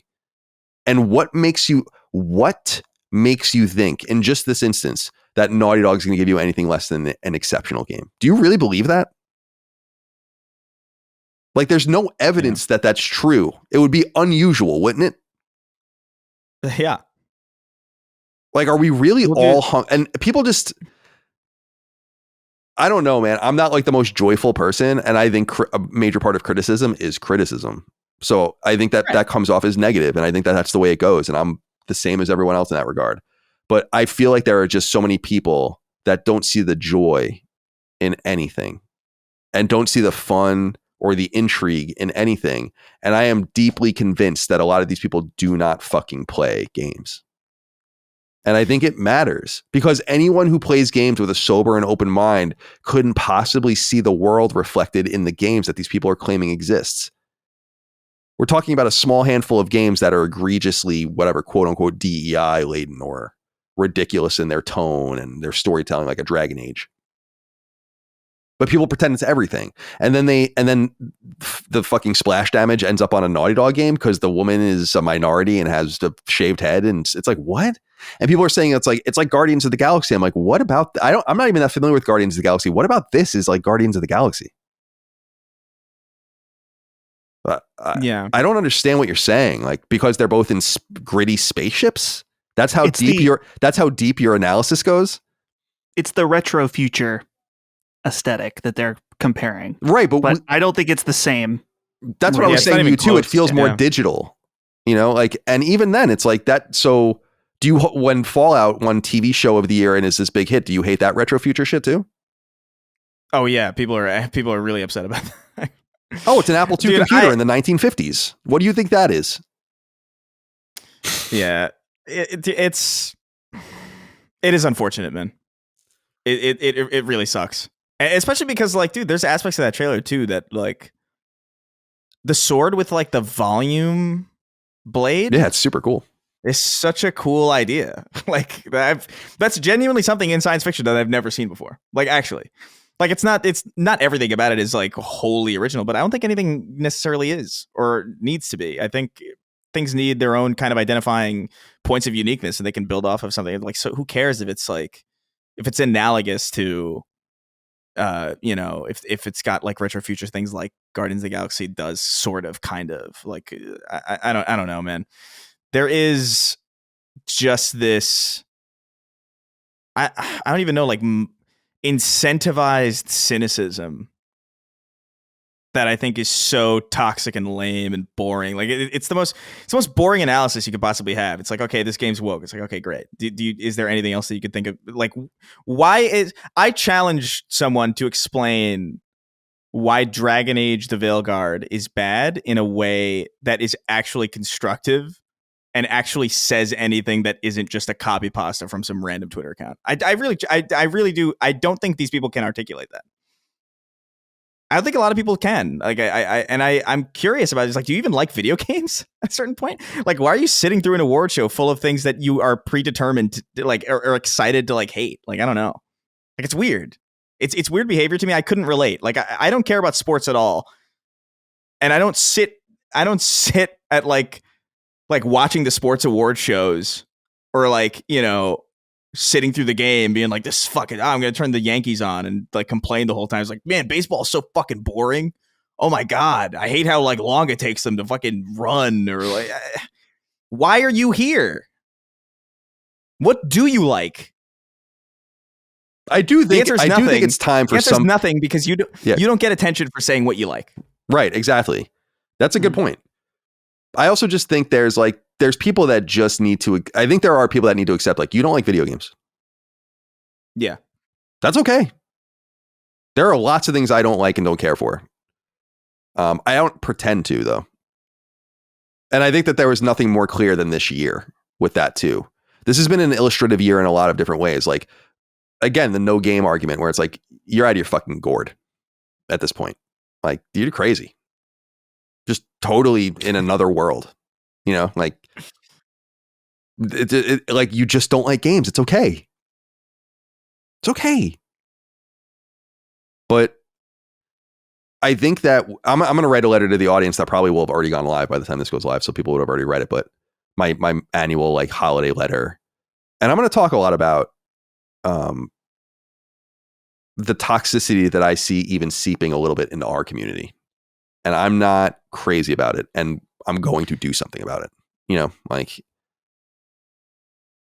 there's an abusive streak in some people. I think some people think they're the main character in all sorts of different places, whether on Discord, whether on, you know, Patreon and all these other things. And I think it drowns out the usually decent or just quiet masses. And it's just, so I say this because I think we also need to do better about fighting back against it. But it seems like it's a losing battle. I don't think it's a losing battle in my own community. It's simply not. There's just, this is a totalitarian dictatorship, and it will be solved. But I think in the wider industry, it feels like a losing battle, and it probably is. That's my honest conclusion there. I think you can only make it better. Like, you can only make your own house better at this point. And maybe if enough people make their own houses better, then maybe things just kind of by osmosis end up being better. But I don't see any evidence of that. And I think the intergalactic stuff is just evidence it's getting worse. And unfortunately, like I said, that's just going to mean me becoming, just as an absorber of games, the game space, I'm just going to become more insular.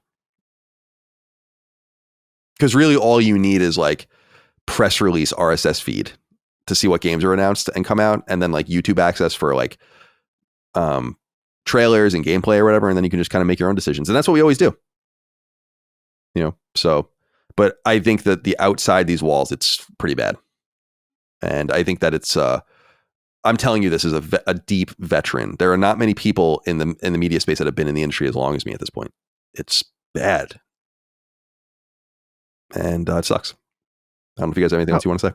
I was thinking last night about, you know, the rise of this, like the anti-DEI, anti-woke grums crowd. And it's interesting. It puts us in an interesting space, because I feel like we used to be the boogeyman that was not rightfully like, oh, these are the extreme guys, which is of course not true.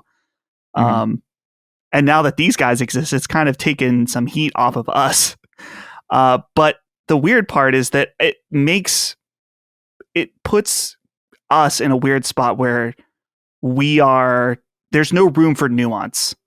And I think that's where you see, Colin, some of this like negativity bleeding into our space, is that I think that there's people that see us and think that, oh, they're on our side. These are the guys that are not part of the industry. So of course they're going to be like us. It's like, no. You don't know who we are and how we run things. Understand that I'm not on anyone's side. I'm a totally neutral agent. And I present things neutrally too. That's why I was a little confused specifically about people's reaction to Stuttering Craig's appearance on Sacred Plus. I know he's a divisive character. I've known him for years. But I was like, wow, like people are really losing sight of the idea of what we're trying to do. Don't you get it? You know, like it's frustrating I would open the door to so many even more crazy, like, or I want to say he's not crazy by any stretch of the imagination. People think that they think are like crazy or have these opinions or whatever that are out of bounds. Like, I would love to open that door as wide as like conceivably possible, to be perfectly honest with you. Like, I think it's interesting. It's up to you to make up your like people come on the show and it's up to you to kind of figure out if you want to hear them or not. I have no problem with that at all, but we want to have as many opinions as possible and as much heterodox weird shit and out of bounds shit. A person trying to, for instance, compete with the Game Awards, like that's an interesting story. The reason that I don't have more, I guess, overtly left wing or DEI focused, or I don't know what you would want to call it, like, you know, a traditional progressive, let's say, is because they don't want to be on the show. But they have before. They have. We've had a Stacey few from the Gamer. Yeah, Stacey came on once, but she never wanted to come back, and which is fine. I mean, that's her prerogative. But to me, I'm like, dude, you have to understand. Like, I would have adversarial people on the exact opposite of Craig all the time. I love it, and by the way, I kind of thought in some sense that in some respects that was Jaffe. And what I've realized from the reaction to both of these polar opposites, in some sense, is like you can't please everyone. No. what my hope is that like the negativity that is brought, the one thing I don't like is people being mean to the people I have on my shows, on my platforms. Because I don't think it sets a good precedent.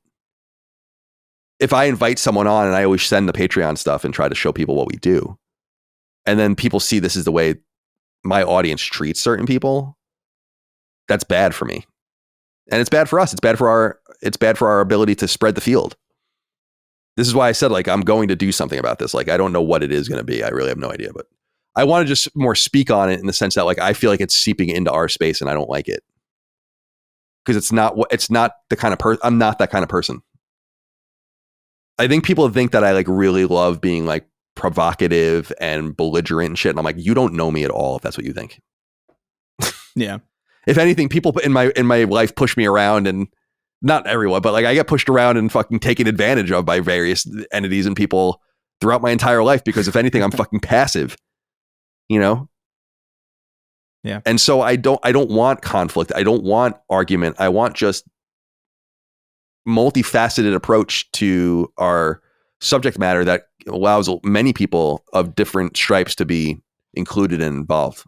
And we'll continue to fight for that in this space, though I think again it seems like it's done. Like it seems pretty fried out there. Yeah. I feel like most normal people just are not in the space or they engage with it in like a healthy way. Like I have a lot of friends who are like really into games, but they're not in the online space. Right. You know, because they don't care. And I kind of envy that because they're not even like accustomed to it. You know what I mean? It's not even like a big part of like how they engage with it. And it's just like, man, to be that free to like look at the Ghost of Yote trailer and be like, yo. And then that's it. Hey. I'm like, that's so stupid. But yeah, like I don't know, it's unfortunate, but like sometimes I don't know, man. Sometimes I romanticize the idea of like a free form, like hands off as much as possible. Like, but sometimes it just gets to a point where like you things regularly need to be pruned, to keep things healthy. And I don't like that that's true.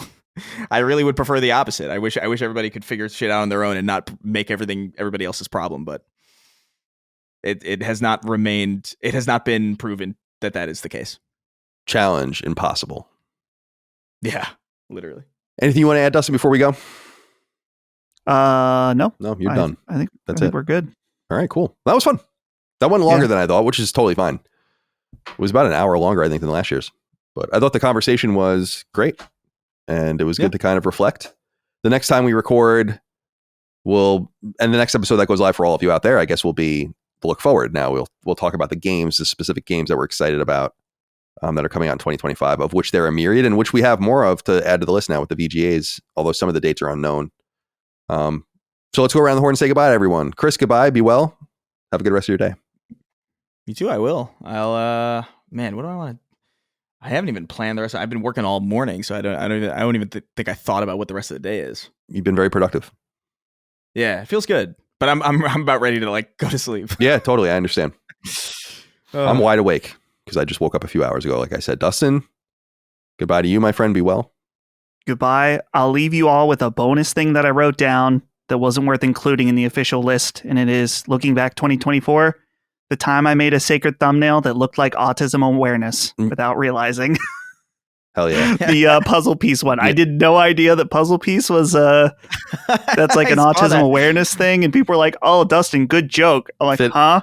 Fitting. Yeah. I was looking, I scrolled through all of the episodes we did this year to kind of just get my notes, just looking at the thumbnails, the descriptions and all of the rest, and taking notes. And you did a lot of good thumbnails this year. Thank you. Keep it up. Keep up the hard work. I will try. It's sometimes it's very easy and sometimes it's very hard. Sometimes the best thumbnails are the easiest. It's weird. Can never tell. But yeah, the autism one, not intentional, but I'm glad it happened. Excellent. That's so funny. All right, my friends, be well. Thank you all out there for your love, kindness, and support as well. Hope you're having a good holiday season. Hope you're enjoying our content to keep you busy, occupied. Someone's with you right now. These quiet. I hate when my podcast feed goes quiet during the holidays. It sucks. Oh, I hate it. So I hope we can change that for other people out there. Happy holidays. Talk to you soon. See you next time. Goodbye. See ya. Take care, guys. Sacred Symbols, a PlayStation podcast, is a product and trademark of Last Stand Media and Collins Last Stand LLC, and is proudly recorded in the USA. The show is conceived by, is written by, and is directed by me, Colin Moriarty. My co-hosts are Chris Raygun Maldonado and Dustin Furman. The show is produced by executive producer Dustin Furman.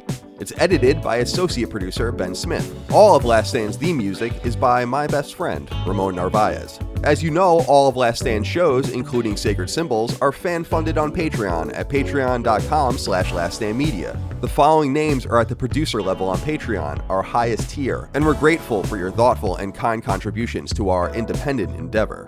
Thank you.